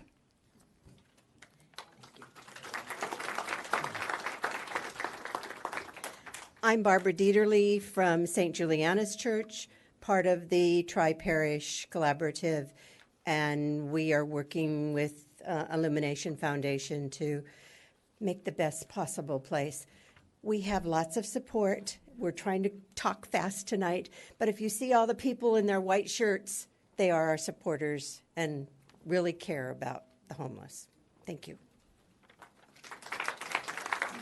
Good evening. I'm Deacon Tony Mercado from St. Mary's Parish, right across the street here, a product of Fullerton. Went to Woodcrest Elementary School, Nicholas Junior High, Fullerton High School. And just like these ladies, I support what we're doing here. Good evening, Mayor and council members. Bob Dieterle. I'm a resident of the wonderful city of Fullerton for 44 years, and I wish to congratulate you on the work that you have done in your leadership on the safe parking. And now the opportunity is to take it the next step and not only have parking, but the recuperative state-of-the-art capability that we're trying to go forward. I had the opportunity to visit the La Mesa facility, and it is everything that the person that spoke on it is. It's very credible, in-house services, and it really addresses the broad issue of homelessness, not just they're on the street, but the mentally ill, the addictive substances, and those looking to get work. It really is a credible effort. I encourage a yes vote. Thank you. Thank you. Last but not least, I would like to ask everyone present in the chamber, in the lobby, in the library, to please stand to show that you are in support of this. Thank you very much. Thank you.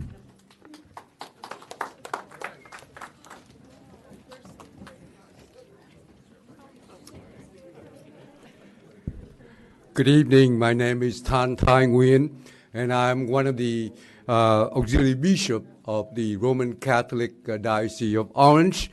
And on behalf of myself and Bishop Van, I would like to commend the city of Fullerton for its recent declaration of a crisis of homelessness and for the advancement of safe parking and for its leadership among the cities of the North County Service Planning Area. I stand here tonight to speak in favor of the city moving forward with Illumination Foundation to open its own navigation center and recuperative care facility as part of a long-term solution to the public health crisis of homelessness in Fullerton and beyond. I see this as the city taking leadership and as city council members responding to the clear will of their constituents to take action now to ameliorate this crisis.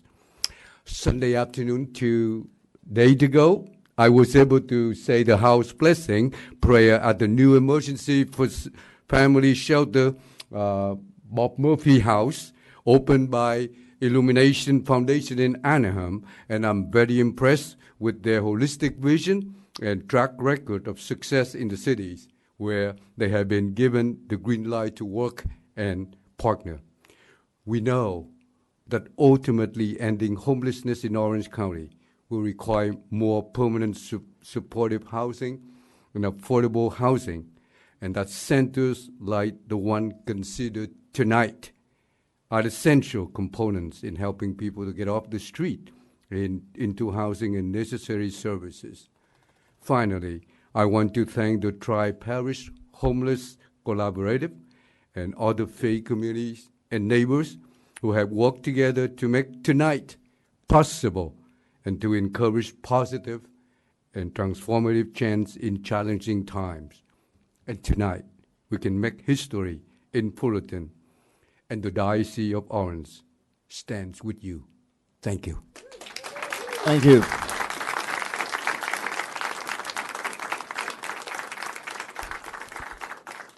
Hi, I'm Mandy Yates, and I'm representing First Christian Church. I'm the senior pastor there. I'm also the president of Fullerton Interfaith Ministerial Association. And what that is a group of faith communities representing a wide variety of faiths in our city, Unitarian Universalist, Catholic, Protestant, Christian churches, also Church of Christ Scientists, our Jewish brothers and sisters, Muslim brothers and sisters, and lots of other fun folks to hang out with. I invited two of my friends, representatives from that group, so that you could see that it wasn't just me saying it. They actually are here. Jamal Zahin from the Islamic Institute was here, but he had to leave because his wife is in labor. So we wish her the very best. Yes. Wish him más alto. But Rabbi Nico is here and would like to say a few words. First, I'd just like to say we continue to be your partners. We continue to support the good work you're doing to address homelessness in our city, and we give thanks for this opportunity to speak with you. Good evening.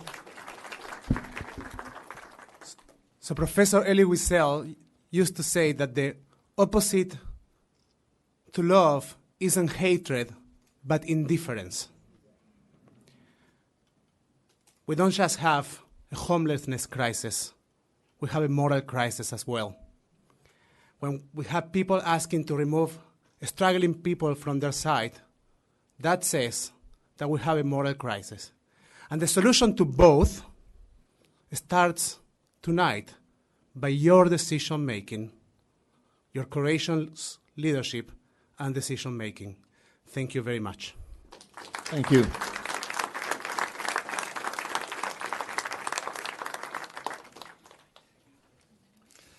Good evening, Council. Jay Williams with OC United. The last 4 years, we've been working diligently in the Valencia Park neighborhood. We've been deeply engaged with them in a long process. And we, 5 days ago, learned that this was the location for the recuperative center. And I want to say tonight that we are fully in support of the need for a navigation center like what is being proposed. And I even want to say that we are in support of the location that's being proposed as well. As long as all that's promised is carried out, of course. In the future, my request to you is that you would just give the folks in this community more of an opportunity to voice their concerns and to organize themselves so that they can learn. Please know that as the collective nonprofits in the city of Fullerton, we will work with you to make sure that this program is successful, and that we are here tonight in support of this.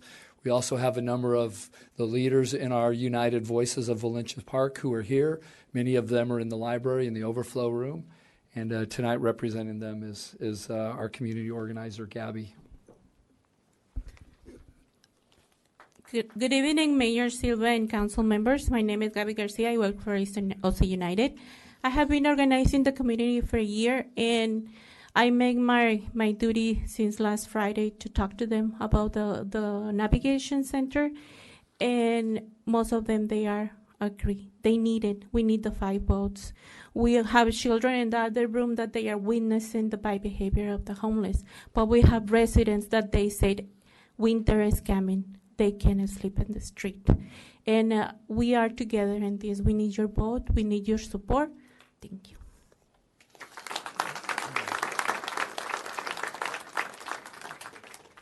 Good evening, Council. Jose Trinidad Castañeda again. Just very quick, I'm very proud to stand in solidarity with all the families who are asking and urging you to vote yes on this agenda item. It's going to make everyone safer. You've heard it all. And I'm very proud of the work that Gabby and Donna have been doing in the Valencia Park neighborhood, where I've heard firsthand, Jennifer, you've been to these community forums, Bruce as well, that this is the top priority in these neighborhoods, to make sure that everyone is safe and that we solve the homelessness crisis on Gilbert and Valencia. Thank you very much. Vote yes. Thank you.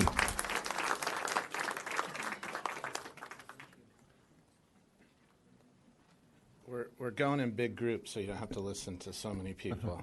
And I'm glad, Mayor Pro Tem, that you're with us in white.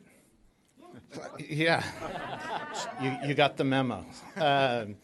No, I'm Jason Phillips. I help lead a collaborative of churches, Fullerton Act, and just here to let you know that we're with you in making the right decision, that you're not doing this alone, that we support you, and we will continue to support this work in solving homelessness. My name is Dr. Phil Town, and I'm a professor at Hope International University, and I'm just here again to support this and to ask you guys to make this decision to go ahead and fund this and support this. Good evening, Council. My name is Mitch Fierro, and I'm one of the pastors at First Evangelical Free Church of Fullerton. And we just are here to say we support you. We are here to say that we are invested in caring for the homeless in our community, and that we understand and recognize that this is a very complex situation. It's very complex, and it's going to take many, many, many resolutions to get us to housing people. And if this is one that can get us closer, then we want to support you in getting us there. So we want you to know that we support you and we are in favor of passing and opening the shelter. Good evening. My name is Aaron Hamilton. I'm the senior pastor at Epic Church here. And I would only reiterate the same sentiments as the rest of my friends here. Thank you.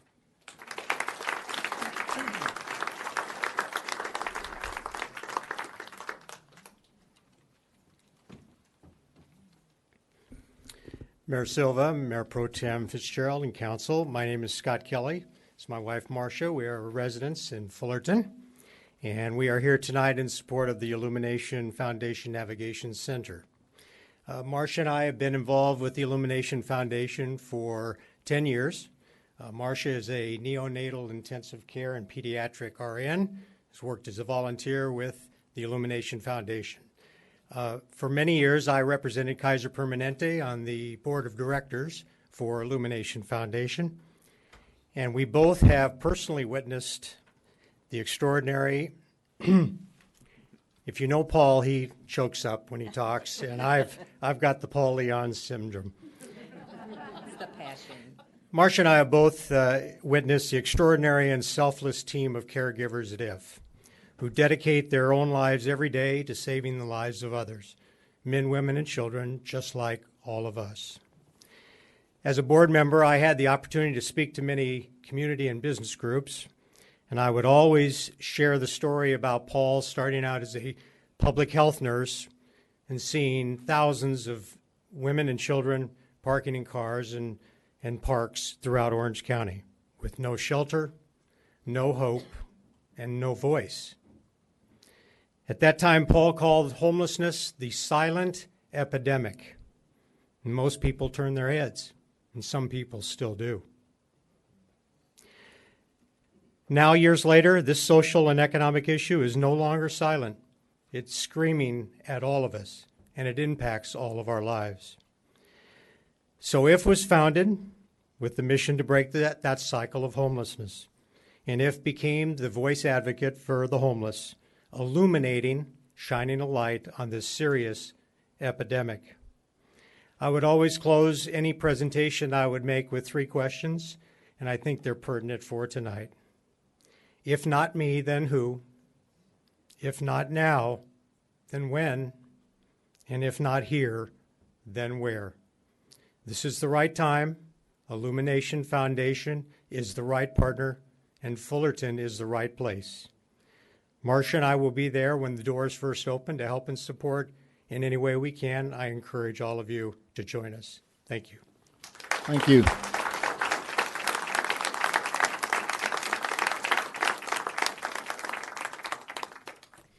Good evening. My name is Rebecca Dual Gallegos. I am a 10-year Fullerton resident. I am here tonight representing the Unitarian Universalist congregation in Fullerton. We at UUCF believe as our first principle in the inherent worth and dignity of every human being, and that certainly extends to our homeless neighbors in Fullerton. We therefore support the proposed navigation center, and I would like to deliver these letters tonight, which are signed by UUCF congregants that detail the support. I won't bore you with all those details, but they're in the letter.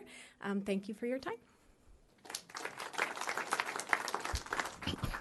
I'm Karen Stoyanoff, also with the Unitarian Church in Fullerton. I've been working on various programs to help those who are homeless for over a quarter of a century. And what I can tell you is it is possible to do something to help, to change those people from living on the street to having better options. We must have the help of good people like the City Council in Fullerton. So please vote yes.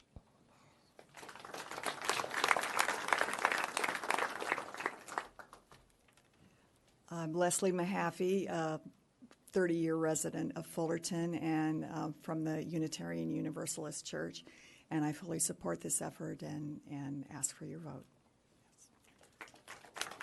Hi, I'm Harry Langenbacher. I'm with UUCF also, and I want to say I support this especially for its recuperative care beds, because the recuperative care can help reduce the cost, the tremendous cost of medical care for the chronically homeless, and help save their lives too, and eliminate the revolving door at the emergency room entrance. Thank you.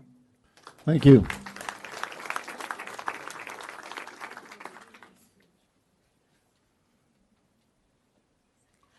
Good evening. My name is Catherine Bullock, and I am a resident of Fullerton. Hello, I'm a city council member. I wanted to come before you in a couple of things. My family and I moved here from La Mirada in 2017, and I stood here before you with a whole bunch of people from Commonwealth behind me who at the time were arguing the rezoning of putting a shelter down at Commonwealth. And we didn't win that one, and it's been 2 years. So first of all, thank you for doing the pilot parking. I know it isn't the answer to everything, but I think that it's been well thought out. I think that it's going to be implemented with all of the concerns taken into consideration, and it's actually going to help somebody. I don't know if you remember, but maybe 6 months ago, there was a woman sitting here in the audience who worked during the day. Her boyfriend was mentally ill and was not able to work, and they lived in their car. At the time, I was volunteering more actively with Pathways of Hope, and Andrew from Illumination Foundation, I've seen it firsthand, the lives that he impacts, the people that he gets to meet with at the hub over there on Ford. Fullerton can be the example. To piggyback on what everyone else has said, we are the city to be the example because nobody else wants to do it. Cities with far more money, with far more taxes, with far more finances to be the change, they refuse to be. We all live here. We all have kids. I live right across the street from the college. There is a gentleman who lives in the bush in between that scary mansion-looking thing and the art building. I have a homeless woman who defecates on my lawn on a pretty regular basis. And I got to tell you, I could call the police, but that's going to get her 3 hots in a cot. I've worked in the medical field for over 17 years, and I can tell you an observation in an emergency room is $181. I can tell you that a discharge fee is $375. When you have somebody who can get access to Medi-Cal, but not access to continued treatment, it is a constant vicious cycle. So I implore you to please be the change. Please hear your community. Listen, not a lot brings us together, but look at us. And we've all stood all over the place because the library and the overflow is full. So I pray that you guys make the right decision, that other cities around will also take word from us. I thank the Illumination Foundation for their continued work and sacrifice. It's not an easy job. And I also would ask and implore the city to also help reconsider Pathways of Hope and the 60-bed that they had put forth a couple months ago, but then that kind of got tabled. And just we can do more in the city with the organizations who clearly have the heart and the service to do so. Thank you for your time. Thank you.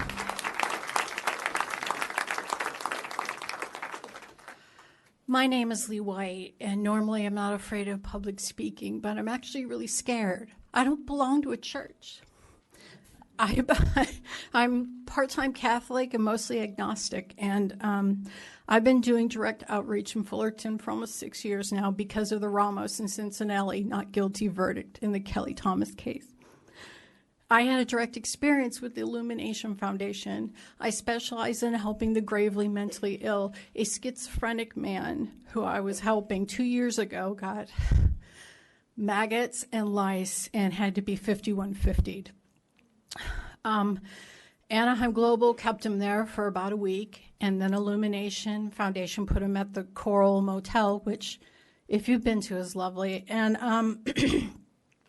he got in a fight with his roommate. And my first question is, why are you putting a schizophrenic man in a room with someone else without supervision? I went to visit him a week later. He's still in the same clothes, still hasn't showered. And then a week later, Illumination Foundation called me and said, well, he's done here. What do you want us to do? He has no family.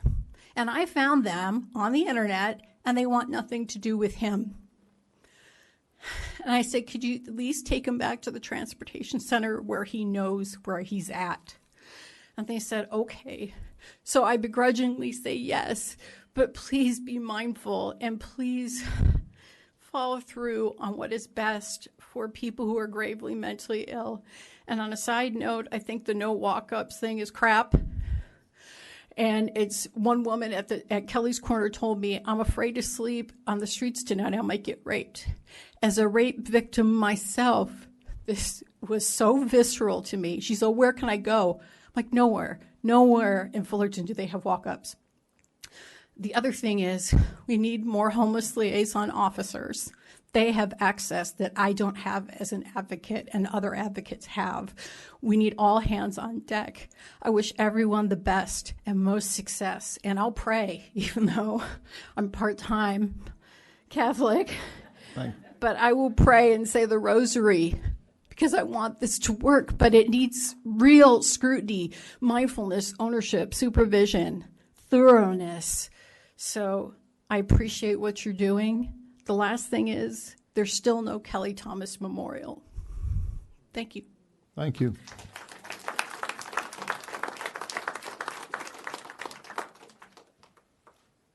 Hello, council members. My name is Patty Tudor. I'm a Fullerton resident, and I just wanted to lend, give my support to this effort. I know that this has been something that's been important in your council meetings and in your, in the work that you're doing, and so I really support it, and I hope that we get a 5-0 vote. Thank you.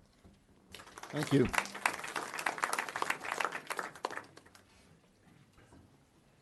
Good evening. I'm Linda Lane Green, and I'm here tonight representing OCO, Orange County Congregation Community Organization. And I, along with other OCO faith leaders here tonight in the room, in the lobby, and in the library overflow room, are in support of the Navigation Center and ask you to vote yes on agenda item number 15. Thank you. Hola, muy buenas noches. Mi nombre es Ana Leti. Yo como residente de Fullerton apoyo y apoyamos que la ciudad use todos los recursos necesarios. Para que déjale para que traduzca, ¿no? ¿O no quiere que se traduzca o no? Sí, pero ya It's kind of short, so Okay, all right. I just que siga pues. Si quieres terminar, ahí luego puedo. Ok, voy a empezar. No, es que le iba a decir para que traduzca, pero si quiere seguir, Okay. siga. Good evening. My name is Analetti. As a resident of Fullerton, I asked for to support the. A ver, otra vez. Sorry. I support the city using all necessary resources to help the underprivileged community. Por humanidad, ¿verdad? For one humanity. I didn't mean to cut you out. No quise cortarla. Le iba a dar chance para que traduciera, pero gracias. No, es que ya él ya sabía lo que más o menos para no perder tiempo. Muy amables de todas maneras. Gracias. Thank you.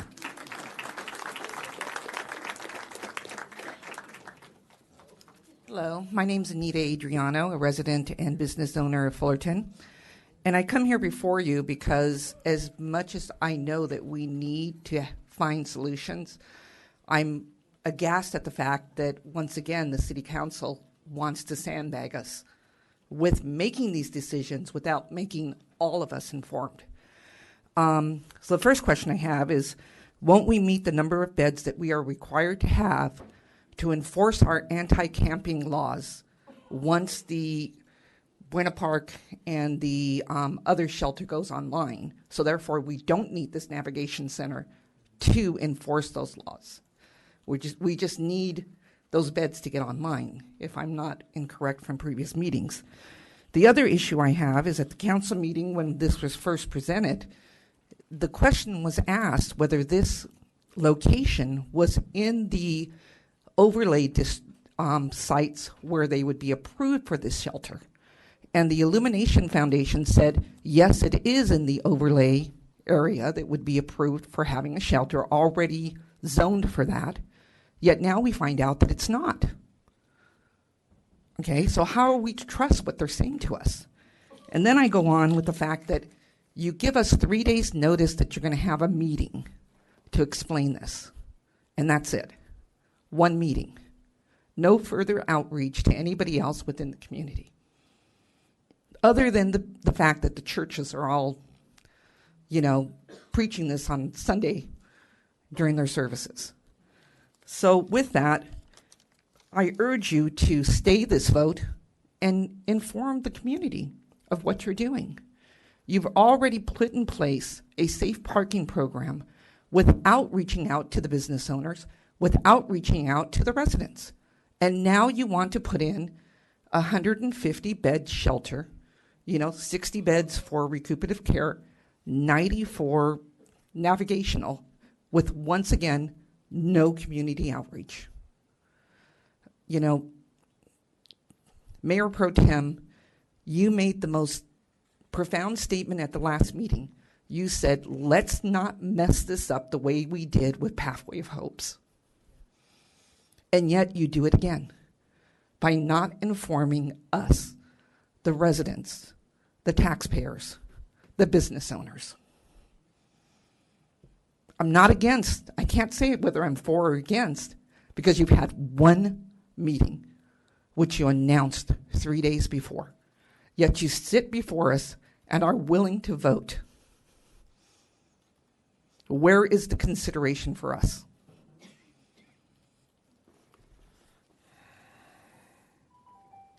I usually don't comment during public comment, Yeah. but I think, Anita, that bears a response, and I do completely appreciate your concern. If you remember, a couple weeks ago during our special meeting, we all decided not to move forward with any financial commitment to a site specific unless and until that site became public, which it did with the posting of this agenda. But if you notice, this agenda item is not to approve the this recuperative center and navigational site at this location.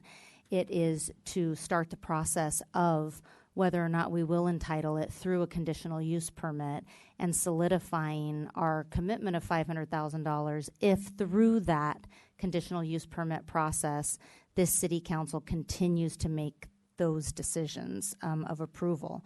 So you and all the residents will have many opportunities through the entitlement process to voice your opinions and have your concerns raised.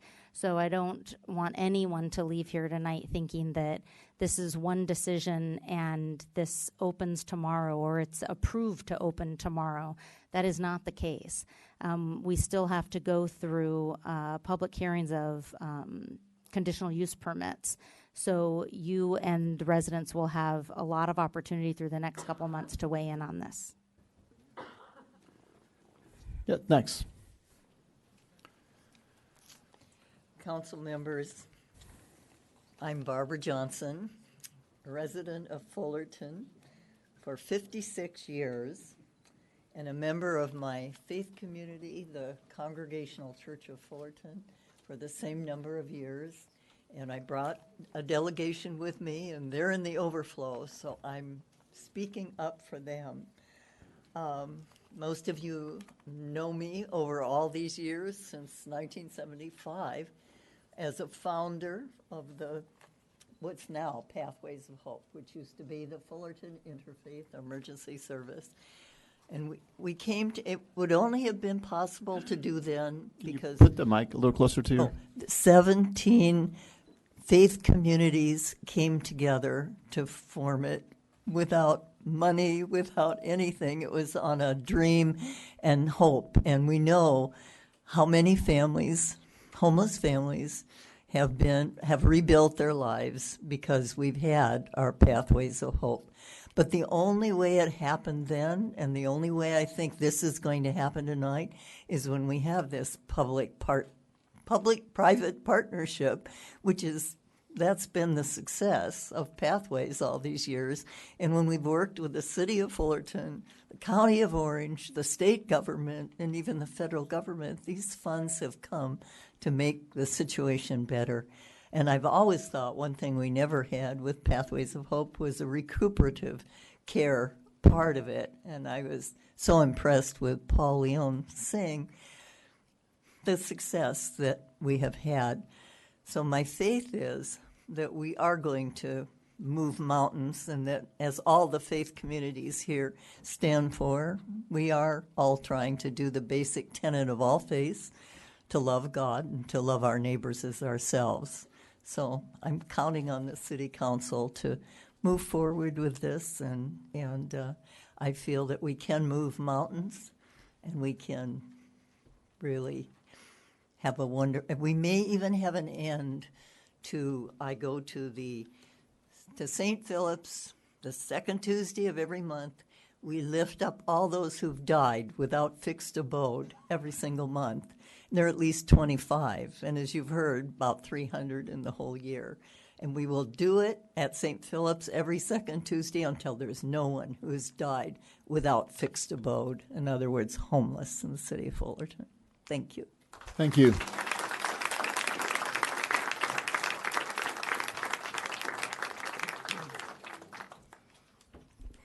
Mayor Silva, members of the City Council, my name's Helen Cameron. I'm with Jamboree Housing. But I'm here tonight to speak as part of the work group that wrote the county's 10-year plan to end homelessness. You might be surprised. Most people who know me know I come and speak about housing because we all know the solution to homelessness is housing or a home. Why am I here tonight?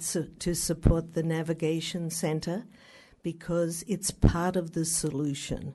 We absolutely need to have people off the streets while we develop the housing that we know is desperately needed. And I want to speak to some of the successes of a recently opened navigation center. In Costa Mesa, as you probably realize, 50 beds were opened at the Lighthouse Church recently in April. Since April through October, 25 people have been permanently housed out of the 50. Obviously, those beds have been filled with more people, but it is a very successful model, and providing all the intensive wraparound services that you asked questions about before really helps us understand how we best define the right solutions for housing. Not everybody needs supportive housing. Many people need rapid rehousing. We need all the housing that we can develop in this county. So I fully endorse the efforts tonight to develop a navigation center as the first entry place for your community to get people off the streets. Thank you. Thank you.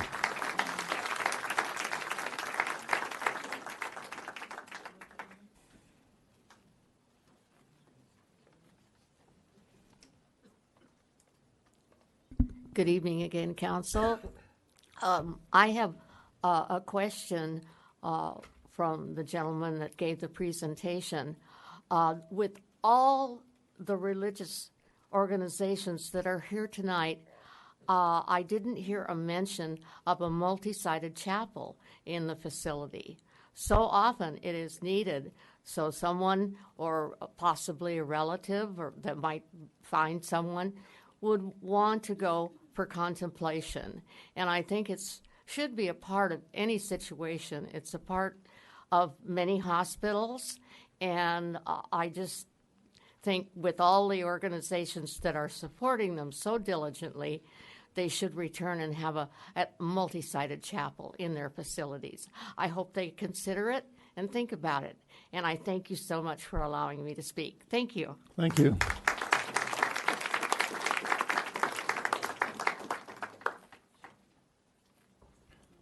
Mr. Gamble, good evening. Yes. And just a reminder, you don't have to use all your time, right? I'll try not to. Go ahead. Mr. Mayor, City Council, my name is Curtis Gamble, activist for the homeless and the regular community. I'd just like to say, well, thank you to Kelly Thomas. We'll go back that far. This could have never happened without Kelly Thomas. And so I just want to really, really say I appreciate you guys for, for coming through with this. I appreciate the public for all the support, the churches, Elimination Foundation, for all their hard work to get this done. I have worked on this for years and years and years with the help of the public. And it's just a good thing tonight. I feel like this is like a big award show. I felt like we won a Grammy tonight. We've done great. I think the community is going to be happy. The Fullerton community is going to be happy now. I think the police department is going to be happy. They can, they have somewhere to refer people, take people. This has been a long, long struggle. It's been for many of us, many nights, coming here trying to convince you to do the right thing. I want to give you credit, and I do give you credit, but you were tough. You were tough. And I'm very good at what I do, talking, and convincing people to do, the community and everybody to do the right thing. The community, I want to give them, again, a lot of props for, again, because we have turned down quite a few shelters here, what seemed like many. But it has taken a lot of time. And hold on, I got a minute. Let me just finish. I have been waiting for this day again. And mostly, I want to thank you too, City Manager. We don't always see eye to eye, but we made it. And and again, I am just so happy. And I've got 50 seconds, and then I'm going to sit down. And I'm not going to be up here anymore because I'm happy. We have achieved greatness. The churches who always support the homeless, they've given us clothes, food, everything that they've done for us. Now they have an opportunity to refer us to some location in Fullerton, not some other locations outside of Fullerton, because most of us, we love living here in Fullerton. Most of the homeless, they always like living here. Homeless, low income, however you want to look at it. And now we'll be able to, do our thing. The OCTA bus drivers, we will be able to make progress now to help people. 12 seconds, and you'll never see me again. But again, thank you to everybody that have shown support and love. Thank you. Thank you. Bye. All right. Seeing no other public comments, a couple of things, when on this item and then the safe park item, one of the reasons these two items came up so fast is that we've heard from a lot of you who are here today and not here today that do something about the homeless situation. And a lot of times it was send them out somewhere else, not here. A lot of them were do something now, get them off the street.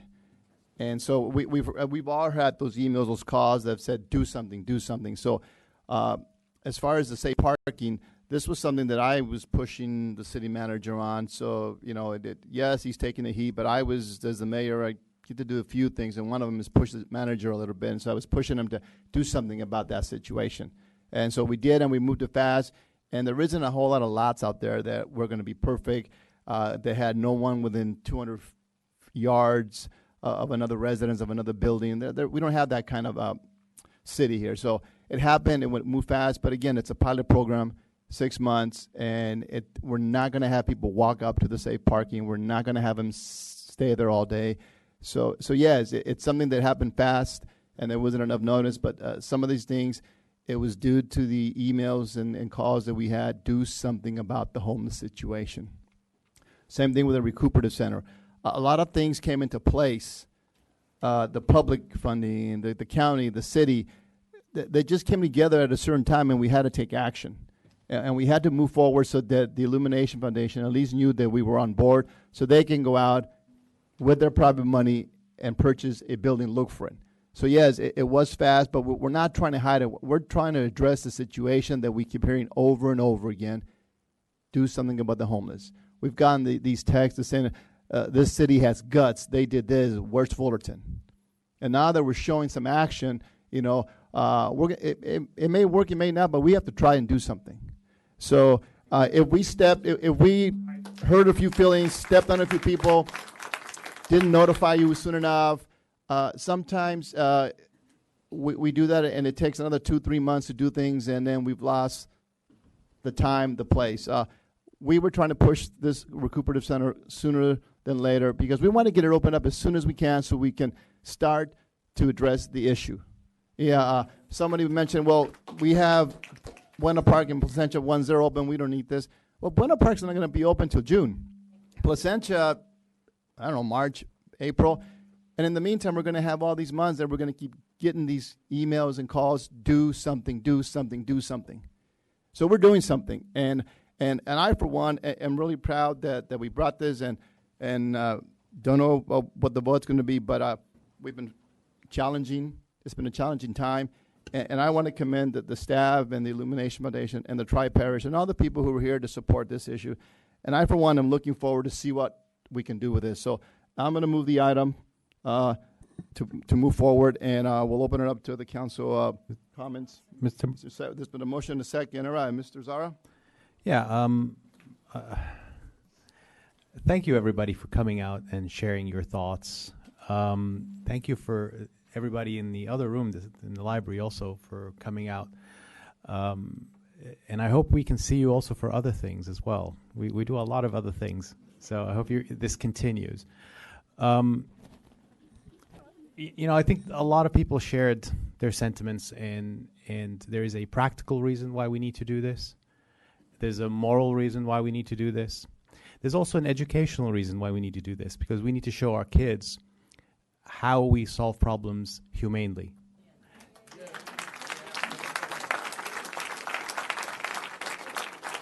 And so,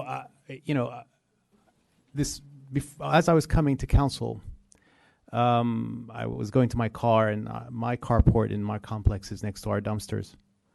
And there was a lady who frequents our complex, her and many others, in the dumpsters, digging for a variety of items.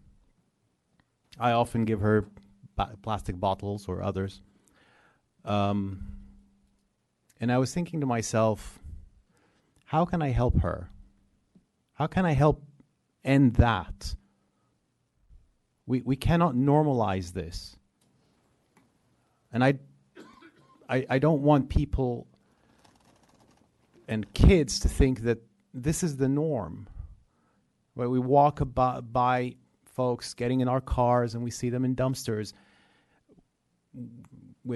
she had slippers on and her feet were dirty and she had her baggage. She made a mess.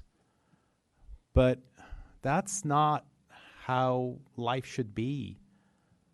This is not who we are.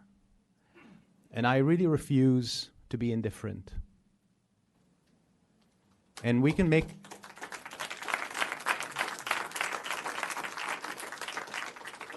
excuses of why, this thing came too soon, too late, no public comments, this and that. Those are excuses. That's what I believe, because we've heard them all before. We've heard those same excuses shut down past possibilities that would have prevented this from happening, from escalating to this point. So this is, to me, a step for us to be the city that moves towards ending homelessness. Let us be that city.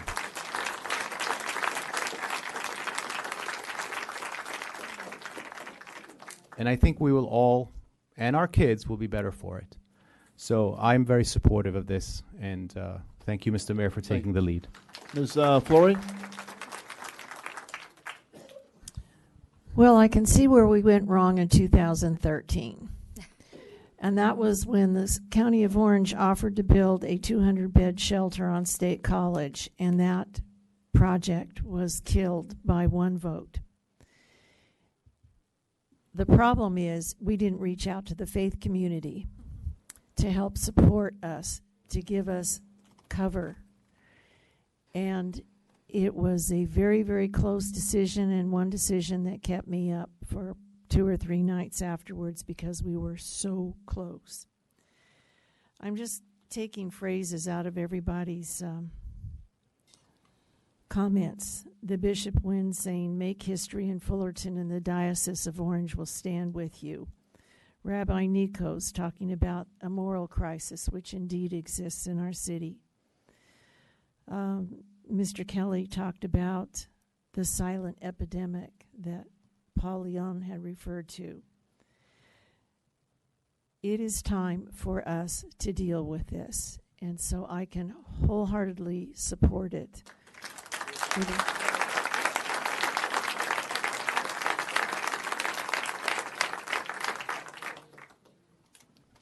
Mr. Whitaker? Well, I've heard many people tonight talk about the requirement, the need for a 5-0 vote on this. And I have to say that puzzles me a little bit, because so many of the same people who want to press for unanimity on a proposal, even sometimes very controversial proposals, often celebrate and want to point to diversity as being a strength. Diversity of thought, of principles, of ideas, of ideologies. Diversity can be a good thing, because from that mix is where we do achieve solutions. Solutions come not from everybody being in lockstep and agreeing with something, but more or less from the challenge, from people approaching problems from different directions, different angles. The in the athletic world, I used to hear from coaches many years ago that the most important thing to them was nothing succeeds like success. And there are many people in Fullerton and throughout Orange County who have been waiting for solutions, who have been waiting for progress on ending homelessness. It's been more than a couple decades since the County of Orange created their goal to end homelessness in 10 years.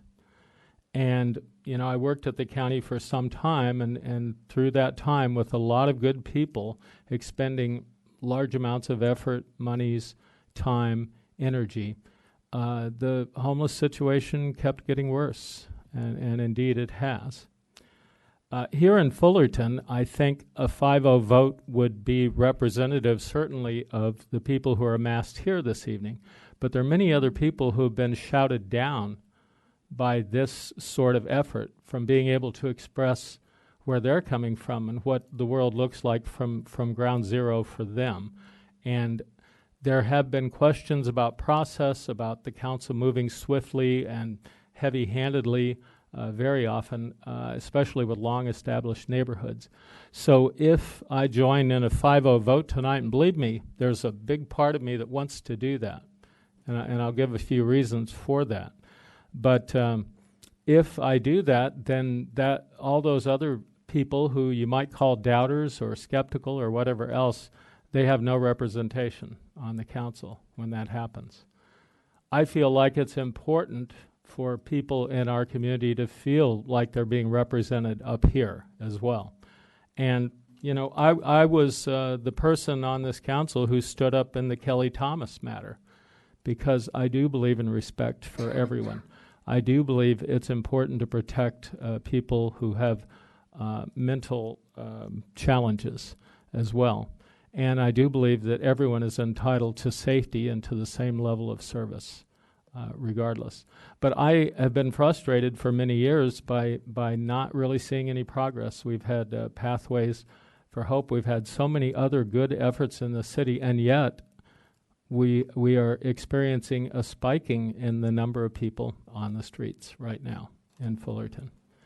So I've spoken with some people recently about the Illumination Foundation and some of the success they've had in Anaheim. I think it's important that Fullerton shows some success. Councilmember Flory is talking about the failure to locate the shelter on State College. Well, that same shelter was located Bridges on Kramer, which serves a lot of the same area, and it was oversold. There were, at the time that they were talking about opening Bridges, that was going to solve our problem. That was going to put a huge dent in the incidence of homelessness in the city. So I think the city does need to see some progress in this regard. But the way to achieve it is not to shout people down, not to threaten them. It's the idea of trying to pull people together. And if you've got some people who are reluctant or they haven't come along, I would suggest that that's really more a retail level thing to convince people otherwise, not pressure politics, not coming and saying, we insist on a unanimous vote on things. Mr. Leon, I asked some questions about trying to understand a little bit more about Illumination Foundation. And from what I've seen and know about your efforts, they're very commendable and something that I could be very supportive of. And I was asking for some metrics. It's not included in our agenda or in a lot of the materials. And I'm sorry I've been distracted recently. Hopefully I would have had a little more time. But the way that you approach this business-like, those metrics and that transparency should be readily available, in my opinion. Anytime public money is being put to the task, I think that's a real key requirement for that to happen.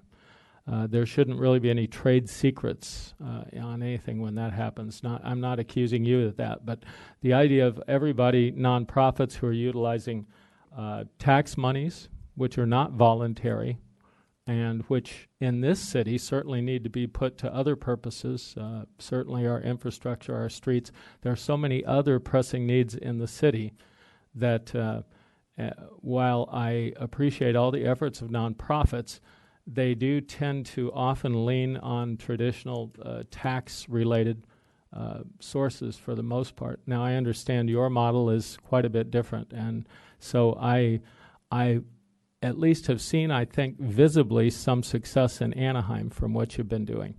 And I would love dearly to see that happen in Fullerton. But once again, and I feel the pressure from my seatmates up here on the council as well, that if you don't agree and go along with the flow, that somehow you're heartless or somehow you don't care, or you're not being constructive. And I think that that's not very constructive to do that, to look at anyone else who may hold differing opinions and say, because you don't agree with me, you're an awful person. And I think that that's what really starts to erode. We see it on every level in government nowadays, but that's what starts to erode the sense of community and the sense of actually working together to solve problems. So, and believe me, when I stood up for Kelly Thomas, I was in the minority, and I received huge amounts of heat and abrasiveness and even threats from that experience as well. So I've always been one to vote my conscience, and in this case, it would be very hard to vote and give you the 5-0 because there are so many people out there in this city who feel they haven't been listened to, that they have been run over by the city government. Well, precisely, Please. because... No, please, no. Can we please? We've all had our turn. Mr. Whitaker? Just as some people here tonight get up and speak, public speaking, it can be a nervous time for a lot of people to do that. Now imagine if you're coming up and there are scores and scores of people here very, very strongly passionate in your conviction, and anybody who comes up here and disagrees is immediately a target for derision and to basically browbeat. Can we please? Okay, you can say that, but that indeed is the experience that anyone right now who would come in. Well, look, right now I'm the only one up here saying anything like this, and it's being focused at me. So, I would just suggest that instead of pressure politics, that maybe results are what matter. Nothing succeeds like success. We haven't seen success when it comes to reducing street homeless in this city, and I'd love to see that. If I'm looking at metrics, show me. You know, I'm from Missouri, not really, but show me.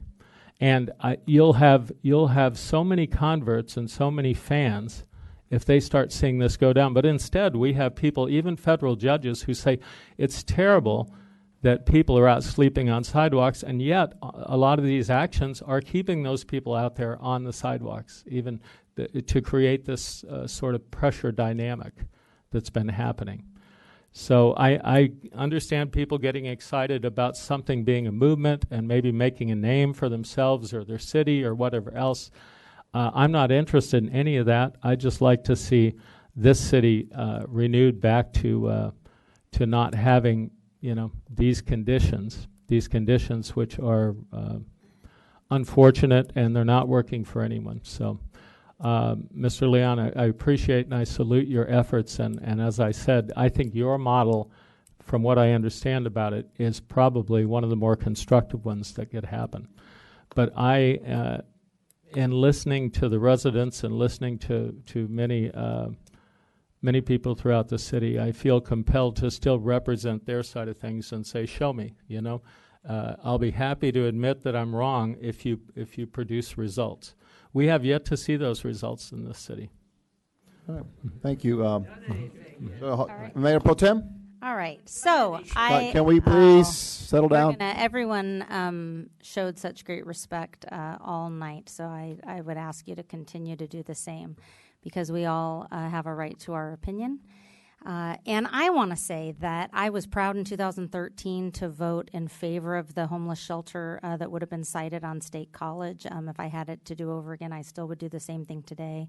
I'm proud tonight to support the agreement to solidify this financial arrangement with the Illumination Foundation, and I am one who believes in trust but verify. And so I know that I can vote yes tonight and still continue to be a voice for people like we heard from a couple of you tonight who still want to make sure that the rights and protections of renters and homeowners here in town are balanced with the rights and the needs of our own Fullerton homeless population. And I have been doing that up here, and I will continue to, and I look forward to going through the CUP process and making sure that the neighbors around the proposed recuperative center and navigation center, that their input is valued and taken into account. And Mr. Leon, I would really encourage you to work really closely with Mr. Williams and with Gabby as they are working so closely with the Valencia Park neighborhood. And I'm so impressed with just the level of dialogue that's coming from Valencia Park neighborhood and their resolute nature to find solutions and to work with this community on real solutions. So I'm eager to vote for this tonight and to look for continuing to be part of the solution to our local homeless problem. Thank you. And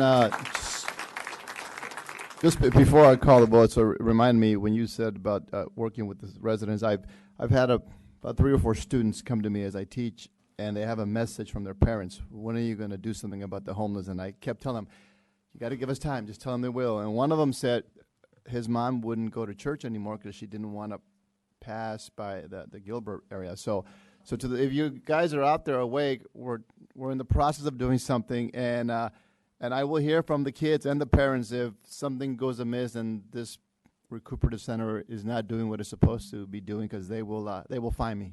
I'm in room 9 at Nicholas. So with that, there's been a motion and a second. All in favor? Aye. Aye. All opposed? No. All right. It passes 4-1. Congratulations. And we will take a 5-minute break, and then we'll come back with item 14 in about 5 minutes. Thank you.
And also,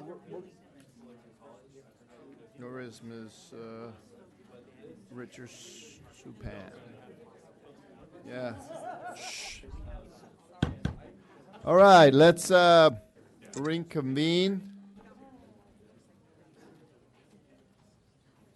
And we'll start back up with item number 14, public hearing, the triannual edition of California Building Standard Code and California Fire Code. Mr.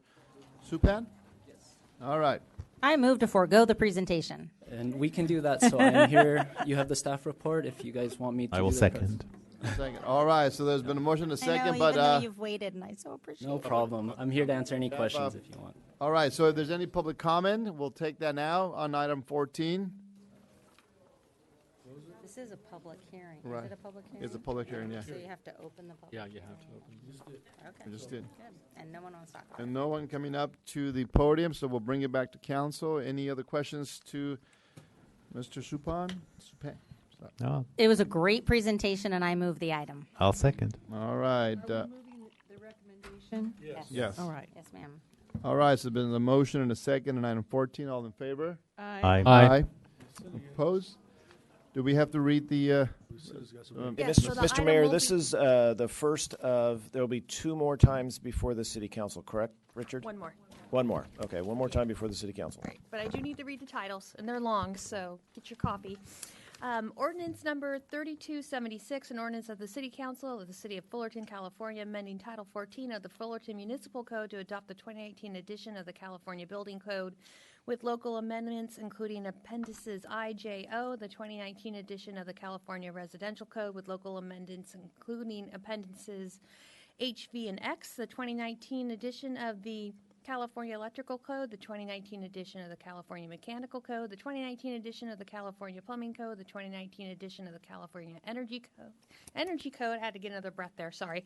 The 2019 edition of the California Historical Building Code, the 2019 edition of the California Existing Building Code, and the 2019 edition of the California Green Building Standard Codes.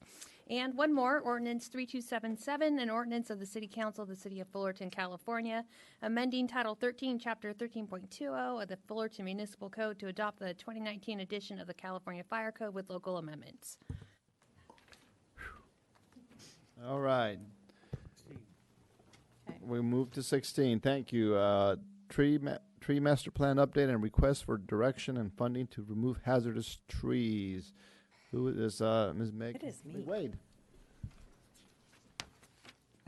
You know, I have to begin your presentation by telling you what a beautiful agenda report this was, and just how well thought out it was, and how informative. And I now have all the pictures of the trees. It's fabulous. Thank you, Thank Meg. you very much. And your staff. Appreciate it.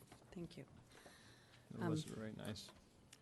So the item in front of you this evening is related to the tree master plan as well as removal of hazardous trees. So Fullerton's urban forest consists about, and we want to hear the presentation, right? Okay. Yes, please. I just want to check. I don't really, but that's okay.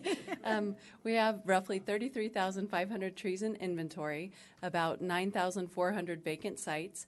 In terms of the division, that we have 6,000 in parks and about 27,000 in streets. And So that does not include trees on private property, correct? It does not. This is essentially Just city-maintained city. trees. And it doesn't include those that are not inventoried. Under the master plan, we're going to finish inventorying our trail systems as well as some parks that we just never inventoried yet. I noticed that. So we'll be handling that through this process, hopefully. The value of the urban forest, we all see value to the urban forest, not only in terms of GHG reduction, but aesthetic and quality of life enhancement. People absolutely love their trees and the shade it brings to them. In terms of Fullerton's commitment to it, 38 years, a Tree City USA. That's pretty amazing getting that kind of recognition. We do have approved urban forest management documents. They're getting old like me. City of Fullerton Street Tree Master Plan was done in 2001, and the Community Forest Management Plan was done in 1998, which was a follow-up to the 1995 adoption of the Community Forest Ordinance. So we do have urban forest management staff. We have certified arborists that work here at the city that basically monitor our contractor that is out there maintaining our trees on a regular basis. They also, West Coast Arborist is our current contractor, and we have members from West Coast. Thank you for being here through the meeting. We have Pat Mahoney, who is the president of West Coast. I'm going to invite him up to speak very briefly. Not briefly, Pat, you can talk. David Pinedo, who will be helping us with the tree master plan update through the grant process, and then Randy Thompson, who helps us also. He's the vice president. So if you want to come up, Pat, we'll go ahead and talk a little bit about grid trimming. We've heard here in council chambers sometimes about the approach, topping and other things. So Pat's going to talk a little bit about the standards that are utilized in the grid trimming process. Yes, so we've been here. We're actually, our office is right off State College in Anaheim between the 91 and 57. Thank you for allowing me to be here, and thank you for the business. We've trimmed the trees here since the 90s, and before that on and off back into the 80s. But the city of Fullerton, we have divided together with the city into grids, and the trees are trimmed on a 4-year cycle. It's a grid we go through. I don't know if it's exactly 16 grids, but we go through, and every grid gets trimmed once every 4 years. As we go through and do the trimming, we have a certified arborist on staff along with the crew doing it. They actually inspect the tree as they're doing it. The trees that come up that have some sort of default or hazardous or pest, will then flag those as potentially hazardous or extremely high hazard. We then, additionally to the 4-year grid cycle, we do most of the palm trees annually. We do the downtown area annually, like the ficus trees along Commonwealth. We keep those cut back actually with the large ficus, if you keep them reduced back, it keeps the sidewalks from busting up, and just they would be ginormous if you let them keep going. Another tree that is a high maintenance tree is the Chinese elm tree, which are long, lanky. A lot of times in the summertime, they have a thing called early or summer limb drop. When it gets hot, they bring water up to cool the tree, and what happens, the limbs get so heavy they break off. So those are, I've heard it mentioned in the past that we're cutting those pretty heavy. If you don't reduce some of the weight, they actually fall and fall apart. With the recent drought, we've seen more and more tree failures throughout the cities, recently city of Whittier and other cities with the high windstorms. But it's kind of an overview of what we're doing. Sorry, I just want one quick question. You Yeah. said that if you see a hazardous tree, that it would be flagged. What happens after that? So what happens when they're doing the inventory, we note it as if it's a potential high-risk tree, and we'll call Phil right away, and we'll come out and look at it. We'll put them on a list. They then go and they're rated by high hazard, medium, or low. Right now, I think we have about 800 trees that are to be recommended to be additional service done to them. A lot of those should be removed depending on the hazard, depending on the budget. And that's, I think, part of what we're here tonight to talk about. Thank you. Okay, thank you. I'll answer more questions if you're. Thank you. So this is just a chart of the expenditures that we've had over the last several years, as well as the results that come from that. You'll see, and we learned in a recent ADA that we're to describe the chart, so I'm going to describe the chart a little bit more. There's information on here that includes includes planting numbers, includes removal numbers, trimming and pruning numbers, both specialty trims and emergency trims, as well as grid trims, and then it also includes a bar or a line that shows the cost. Part of what I put this chart together for was to let you know that in 1617, and you may already know, there was a law that was passed at the state level that essentially required prevailing wages for tree trimming services. And so that greatly reduced our amount that we could trim. And so you'll see that shift in grid trimming, the reduction in the actual number that was trimmed for roughly the same or increased dollar amount. And for councils, most of you know, you were on the council, but at that time, it was something that was traveling across the entire state. There were changes in the contract cost, and rather than the city chose to go out to bid at that time, and West Coast Arborists won as the low bid at that time.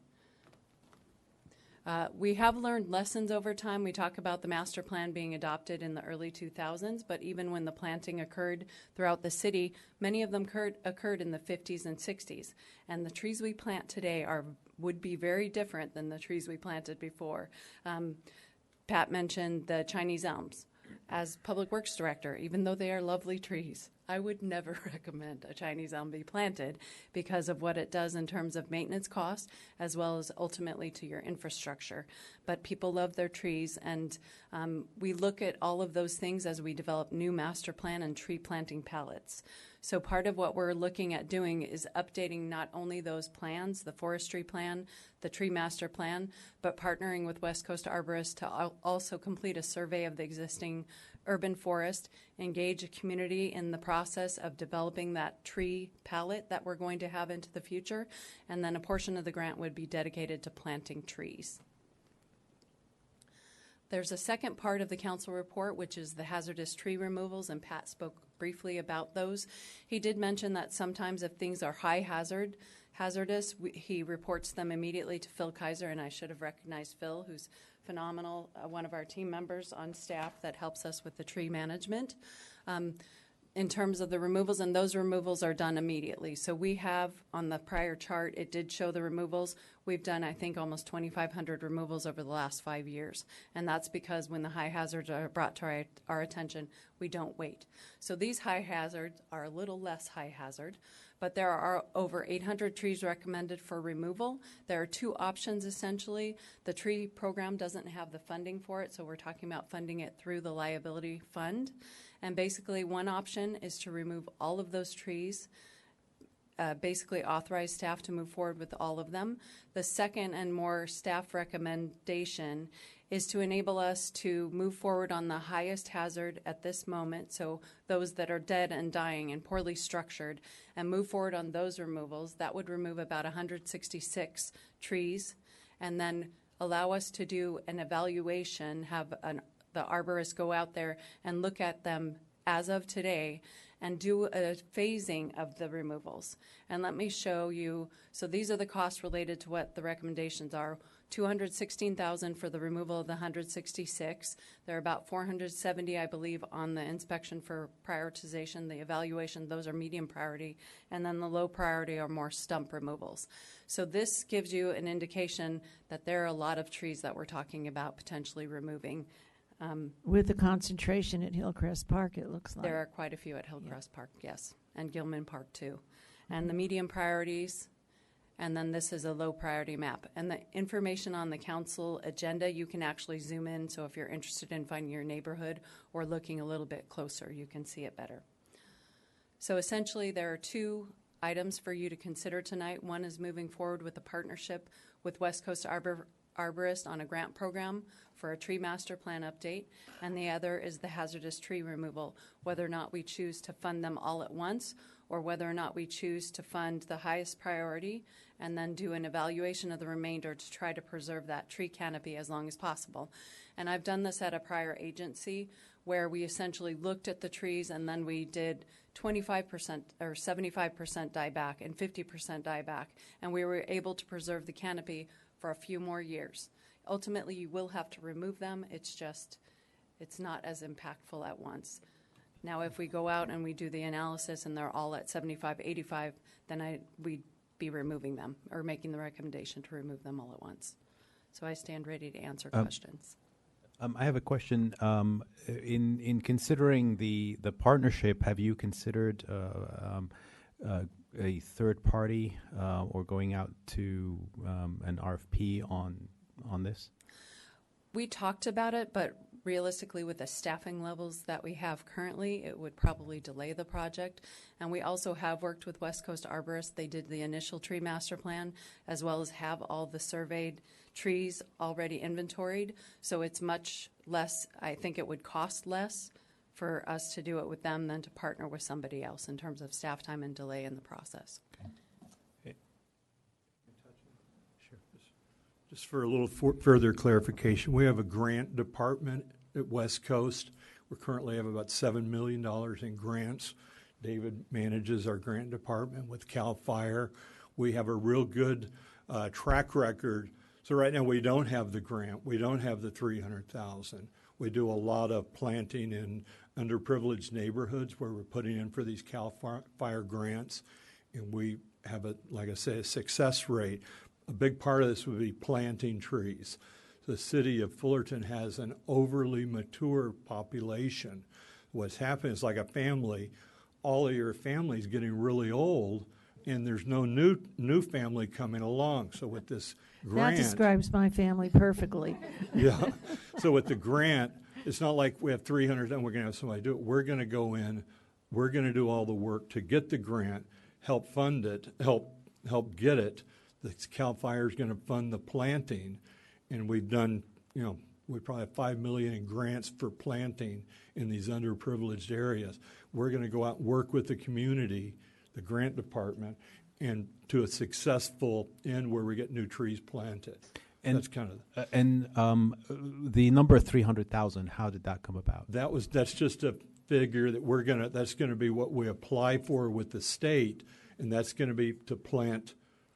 I don't have the exact number, but to infill after we do this study to say, hey, Fullerton needs, 4,000 more trees, and I'm just pulling that, but if they're 24-inch box. So this is a number that you've estimated that is required to fulfill. Yeah, it's actually the maximum amount available it is the maximum. For that Okay. grant. We were going for the most. There's these grants are out there, and we've worked with other cities. Right. So CAL FIRE is looking to put money back into communities to do these studies. We've done the inventory in the past. We've done the master plan, so it made sense for us to work together.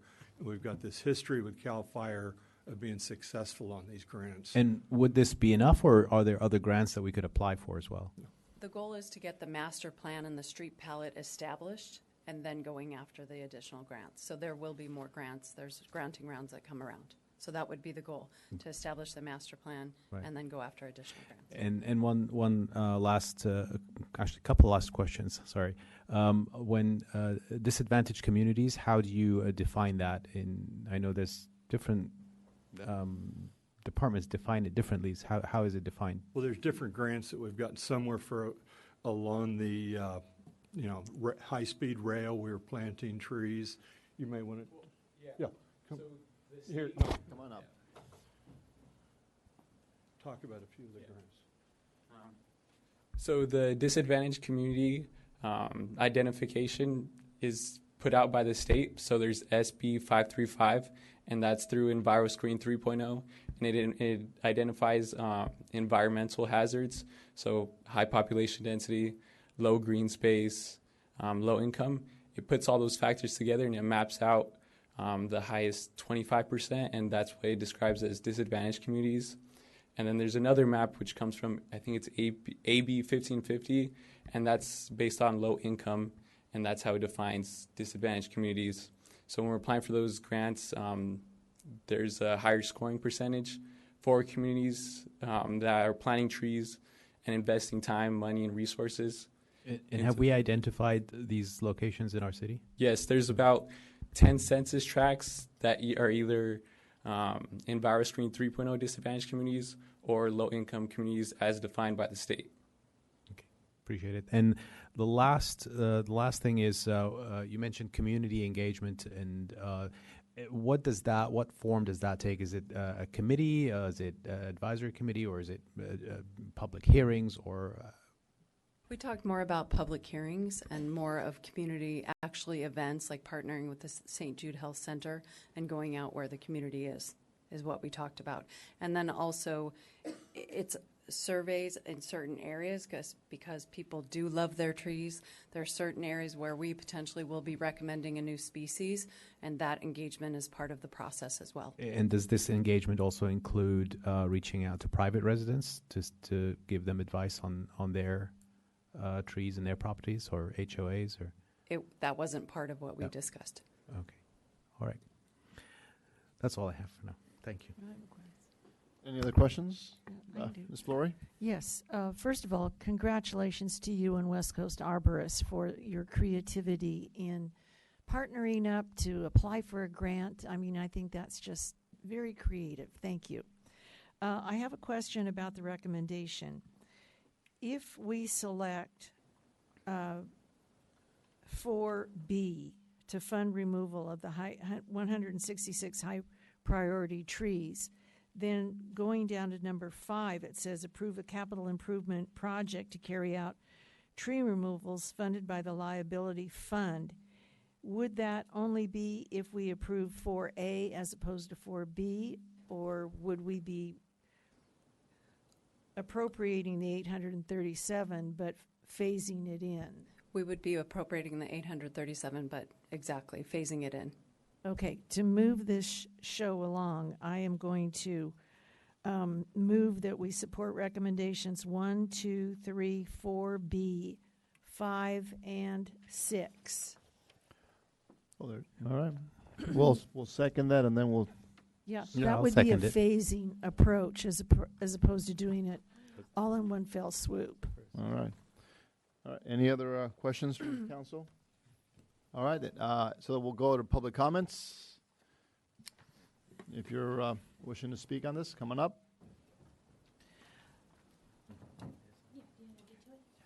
I'm taking the directory of trees home so that I can identify the trees I have in my yard. Yes.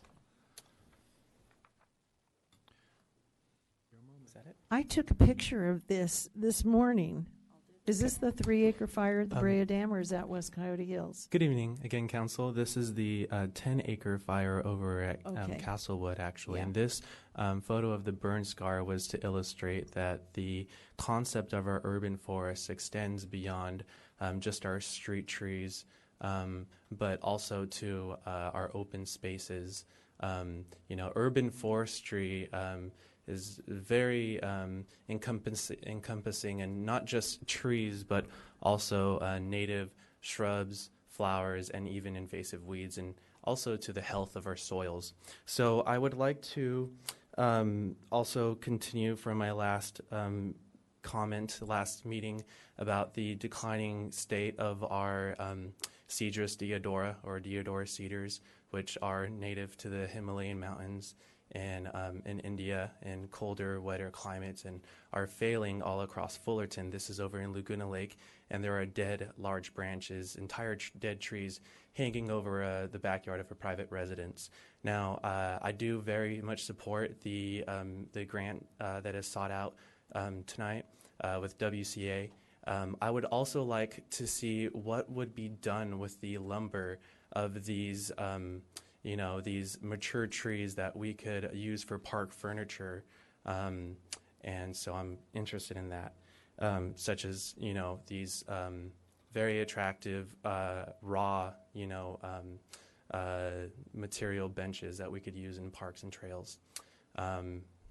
Even live slabs can be used into very creative, benches and picnic tables over at Hillcrest Park potentially.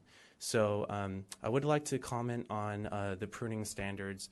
And as far as topping, that could be referred to as removing the tips of branches in effort to reduce the size of a canopy. This is seen on our Chinese elm and ficus trees, and although it is a temporary means to reduce the canopy size, it does result in decay, epicormic growth, which is susceptible to mildew, and actually eventually shortens the lifespan of a tree. This is in the city ordinance of Claremont. And we also have a city ordinance in Fullerton against tree topping, unfortunately does continue today. You can see an example of how topping killed the Chinese elm on Berkeley, south of Wilshire. Now, I'd like to talk about polyphagous shawhole borer beetle. You can see the difference in after it killed sycamore trees in Hillsborough Park Trail from 2007 to today. Now, as we're talking about the removal of trees, I'd also like to see how we could potentially prevent the further loss of mature trees by seeking to treat these trees with the systemic injections to prevent infection. And that is all my time. Thank you. Okay, thank you.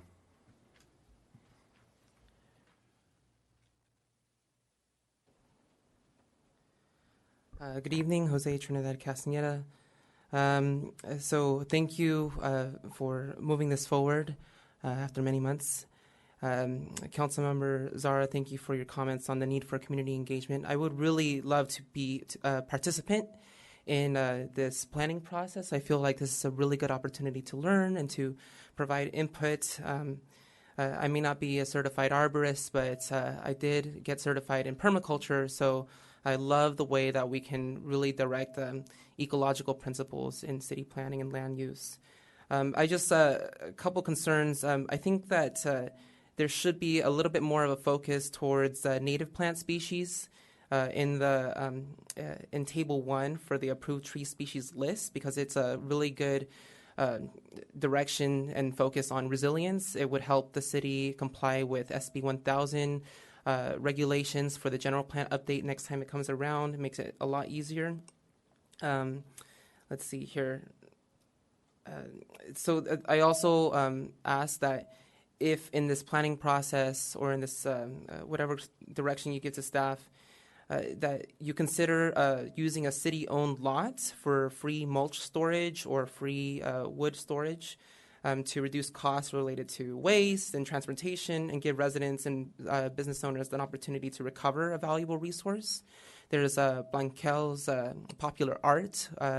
It's a Mexican folk store right down the streets on Harbor Boulevard, where there's been a long-time woodworker or wood artist who could use some of that material and donate it back to the city for beautiful art projects and to help boost the culture here. So that's just some ideas to consider as well. Thank you very much. Who is that? Say that again. Blanquel's Popular Art, and I think south of JP 23. 100 South. Yeah. Harbor. Oh, yeah. Okay, great. So the family's kids organized a Dia de los Muertos event for the first time. So that's kind of how it's all connected. That's fantastic. Okay, thanks. All right, thank you. And the council was copied with a brochure just this past week on the use of old wood from trees that are being culled.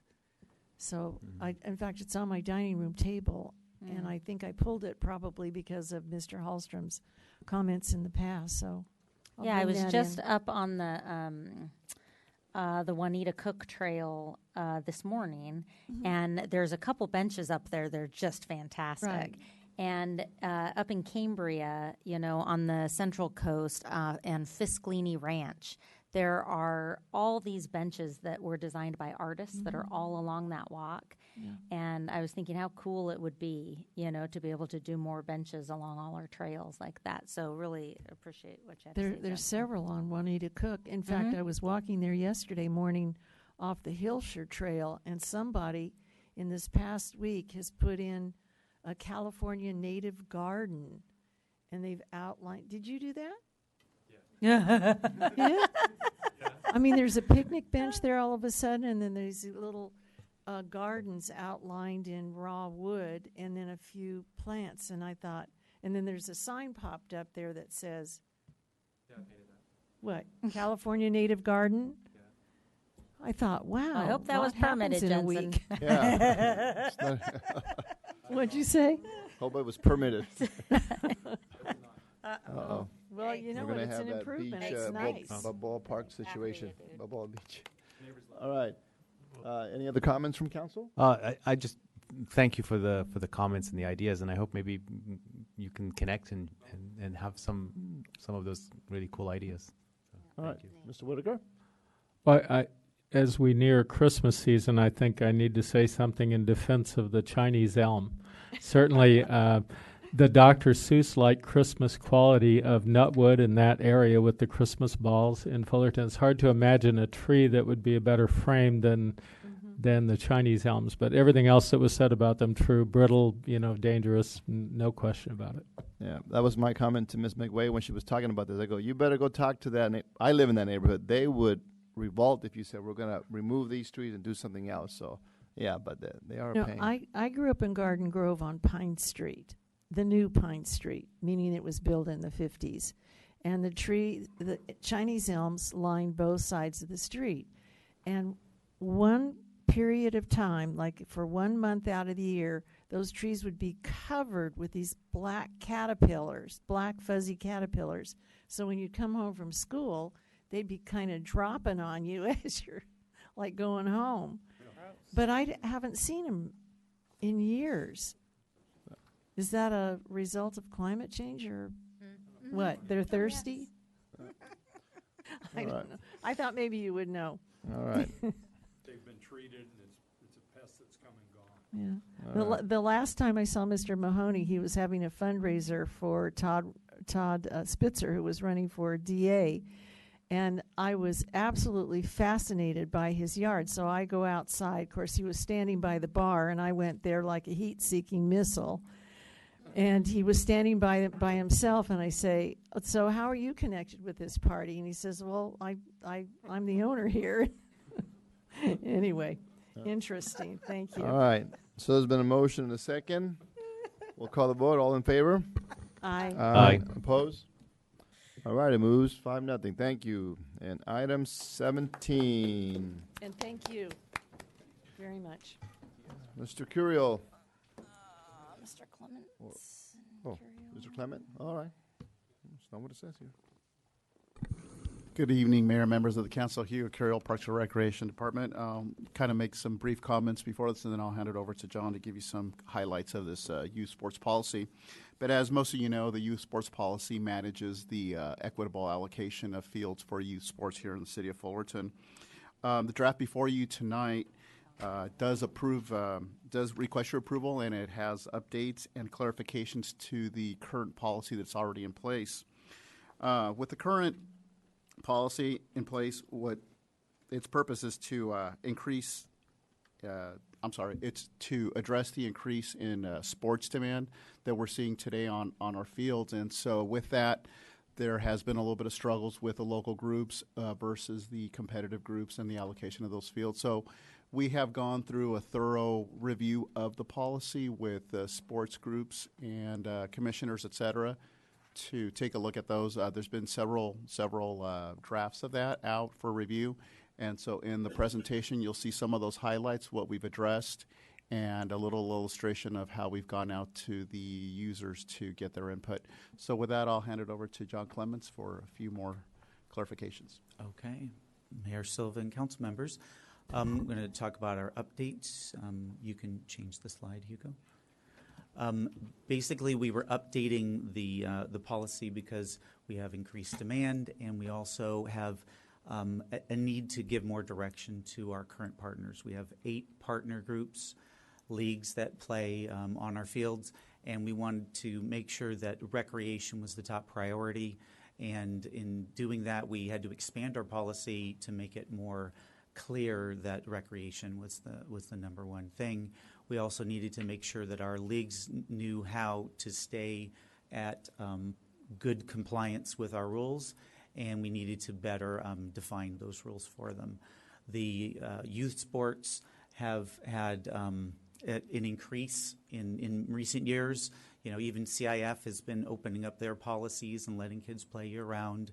And so there's a lot of different teams coming our way, scout teams, travel teams, always trying to develop greater skills, and they're increasing the demand on our field space.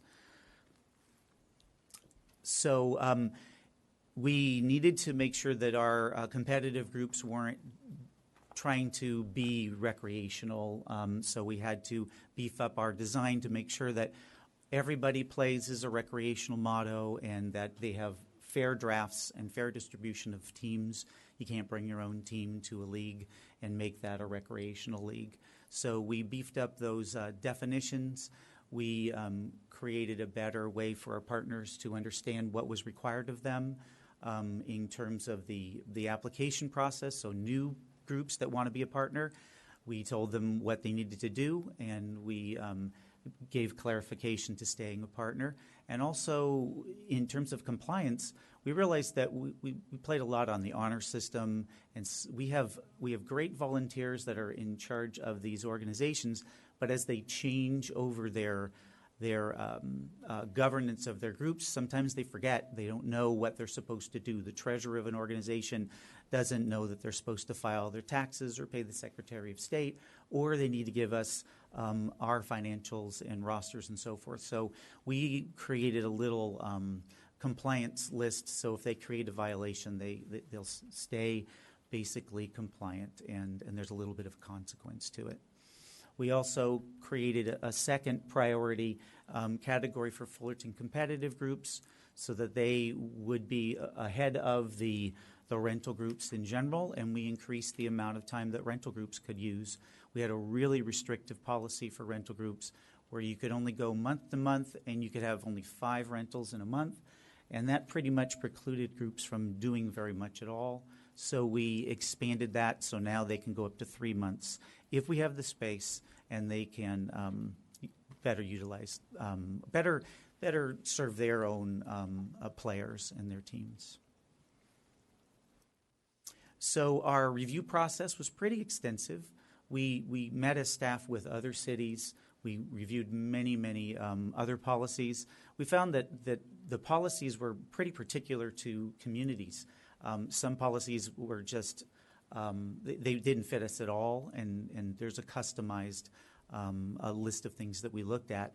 Then we went to our leagues and said, hey, what do you think? These are some new requirements. They gave us feedback. We met with our council members, our commission members. We had both Gretchen Cox and Michael Savage, who are on our Parks and Recreation Commission, and they spent countless hours with us honing this document, making it better and better.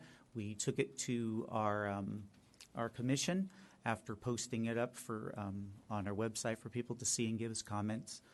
We got direction from the council to come back and make it even better, and so we returned back in September, and they approved the current version that you see in front of you for approval tonight.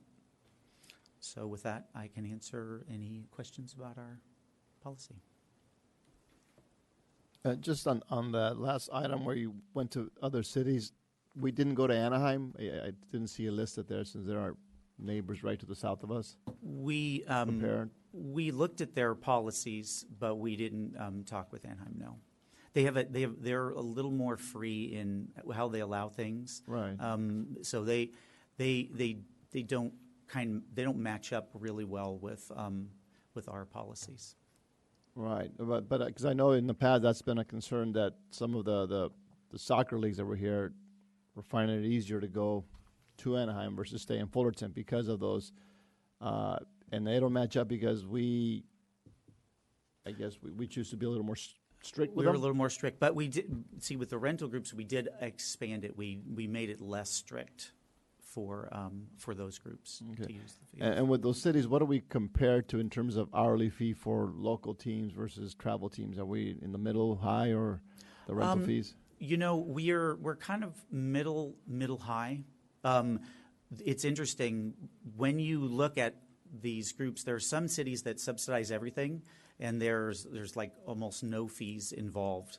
And then there's other ones that have a lot higher fees than we do for our upper groups.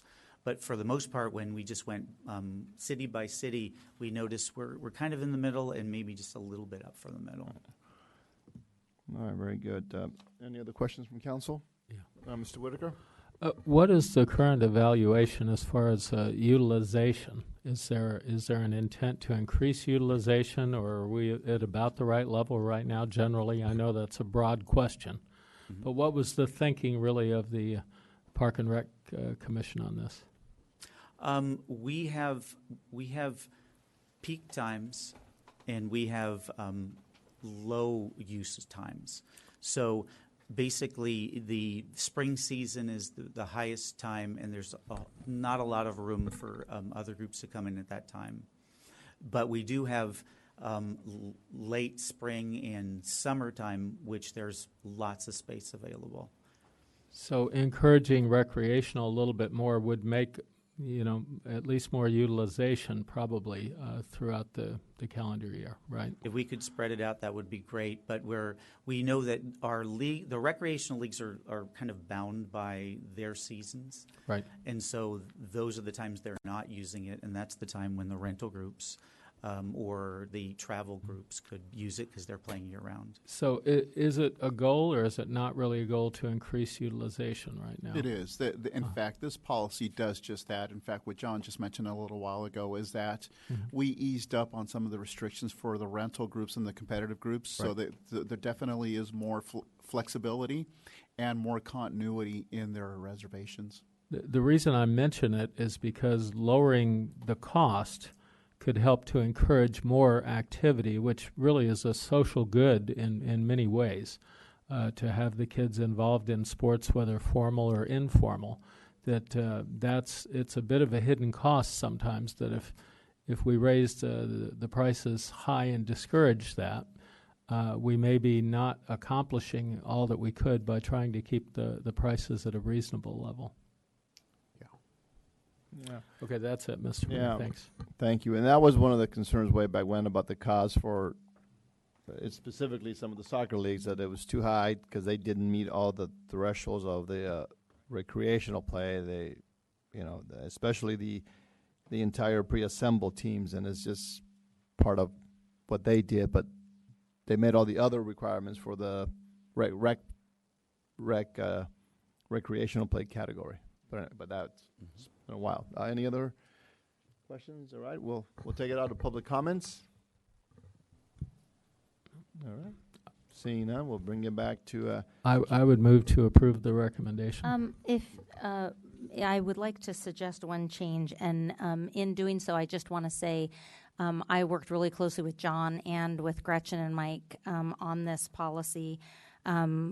Our family's really familiar with field usage. We're on feels like all the fields all the time, and through multiple leagues. So we, having some real life experience out there, and talking with the mayor about his priorities and mine. What was really important to the mayor and to me and to the Parks and Rec staff was this prioritization of recreational play, that every kid in Fullerton that wants to play a sport should be given that opportunity. And sometimes in the past we've found that leagues were using premium fields more often for the competitive play than for their recreational arms. And we just think that the kids that want to play recreational sports should have that priority. But at the same time, in this policy, Parks and Rec wanted to rightfully balance the need for competitive play and the need for the income that comes with competitive play. So we, met on multiple occasions, on this policy, and I am a big fan of how it has turned out. The one change that I would ask for us to make would be on page 3 of the policy in the definition of terms. The definition for recreational play and competitive play both refers specifically to pre-assembled teams.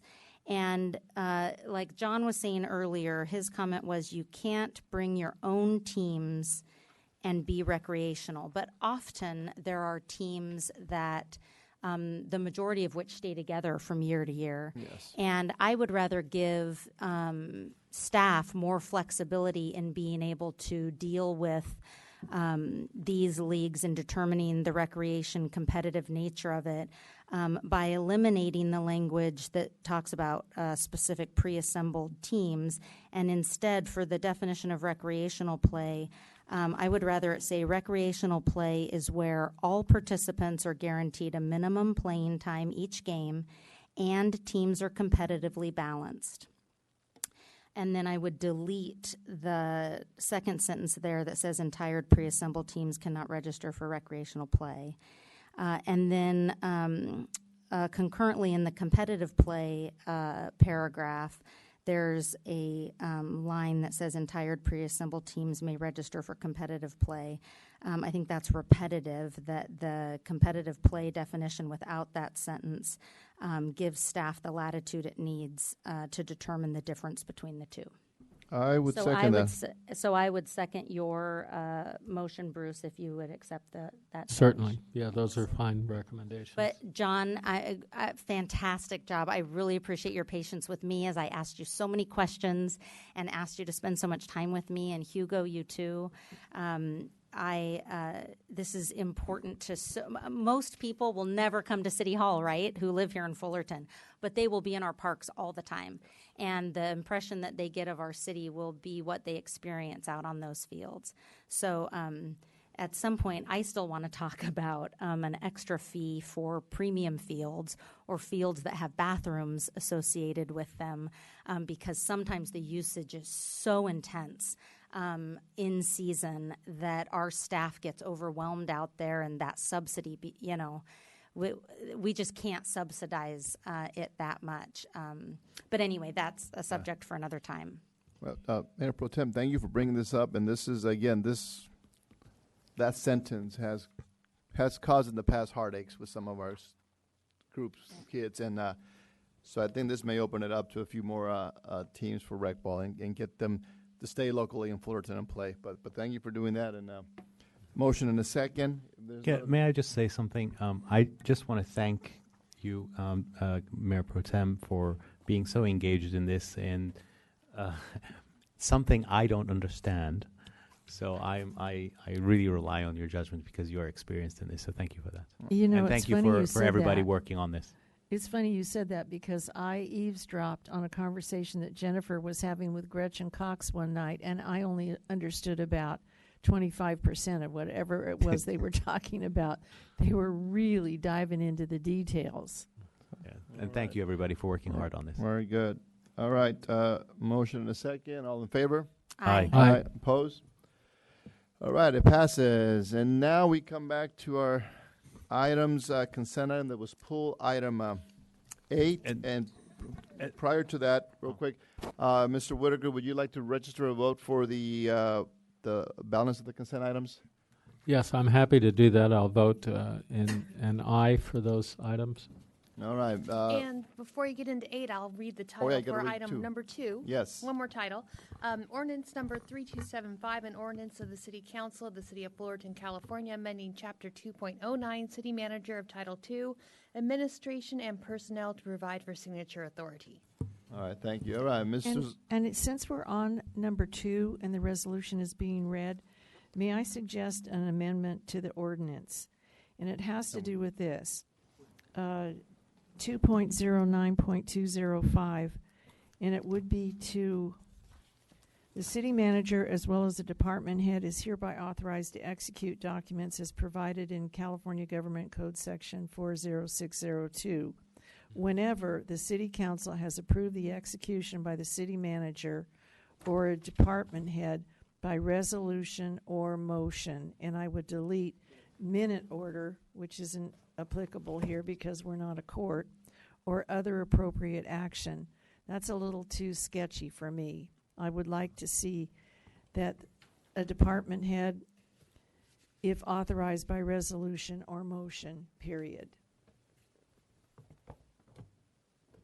We've already voted on it, so I don't know what the appropriate way of doing that would be. Well, procedurally, you'd have to come back, make a motion for reconsideration, bring it back up again, and then make a motion for adopting the amendment. But doesn't a motion for reconsideration have to be brought by somebody who objected to it? Yeah, just the opposite. Somebody in favor. Somebody that was for it? Yeah. I'd bring it back. I mean, I'd like to get some reading from the rest of the council before we bring it back if it's all for naught. You can bring it back. You can do it right now if the council's inclined to do it. Okay, then I'll move to reconsider that, number 2, to eliminate the last part of that last sentence. So where are you at again? Okay, where it says... What page and where on the... It's on the resolution itself. Okay. Section 1, 2, 3, or 4? I'm looking at the ordinance. Section and it's section 2.09 where it says signature authority. So, Government Code Section 4062, whenever the City Council has approved the execution by the city manager or a department head by resolution or motion, period. Okay, so we want Minute order doesn't apply because we're not a court, and other appropriate action to me is too evasive. Because we would always be doing it by resolution or motion anyway. Yeah. Okay. Okay. So we have to vote first on the reconsideration. Motion for reconsideration. Was there a second? Second. All right, motion to second. All in favor? Aye. Aye. And now the question passes, and now the motion to adopt item 2 with the amendment. And I move that we adopt the ordinance as amended. Second. All right, there's been a motion to second. Any other discussion? All in favor? Aye. Aye. Opposed? So it moves. All right. And Mr. Zara. Oh, Number ocho. Yeah. 8. I just pulled this because I was hoping that there would be enough people to witness something that really is cool that we might be doing in the city. So, but since there is not many, it would be nice if we have a public record, if there's anybody who is watching this, to have maybe a short presentation on this item. But you know what's cool about this? If we approve this motion, it will come back when it's in the planning stages, and then we'll get the full-blown presentation. Fair but enough. Fair enough. Ahmad and myself and Gretchen Cox went to see this Renewable Farms It's a great in place. Anaheim, and it was really neat, very exciting. Yeah, I became aware about 5 years ago when the daughter was going to get married there. So it's really a great place. All right, so we'll. All right, I'll make the motion. Second. All right, all in If favor? it was pulled, though, Or is Aye. it- I'm sorry. All right, public comments on number 8. We're good. Seeing none. The motion was to approve item 8 Yeah. as recommended to enter into an ENA. All right, so there's been a motion, a second, no public comments. Bring it back. All in favor? Aye. All right, it passes. And now we'll adjourn the meeting in honor of Ginger Britt, and I'll ask for a moment of silence.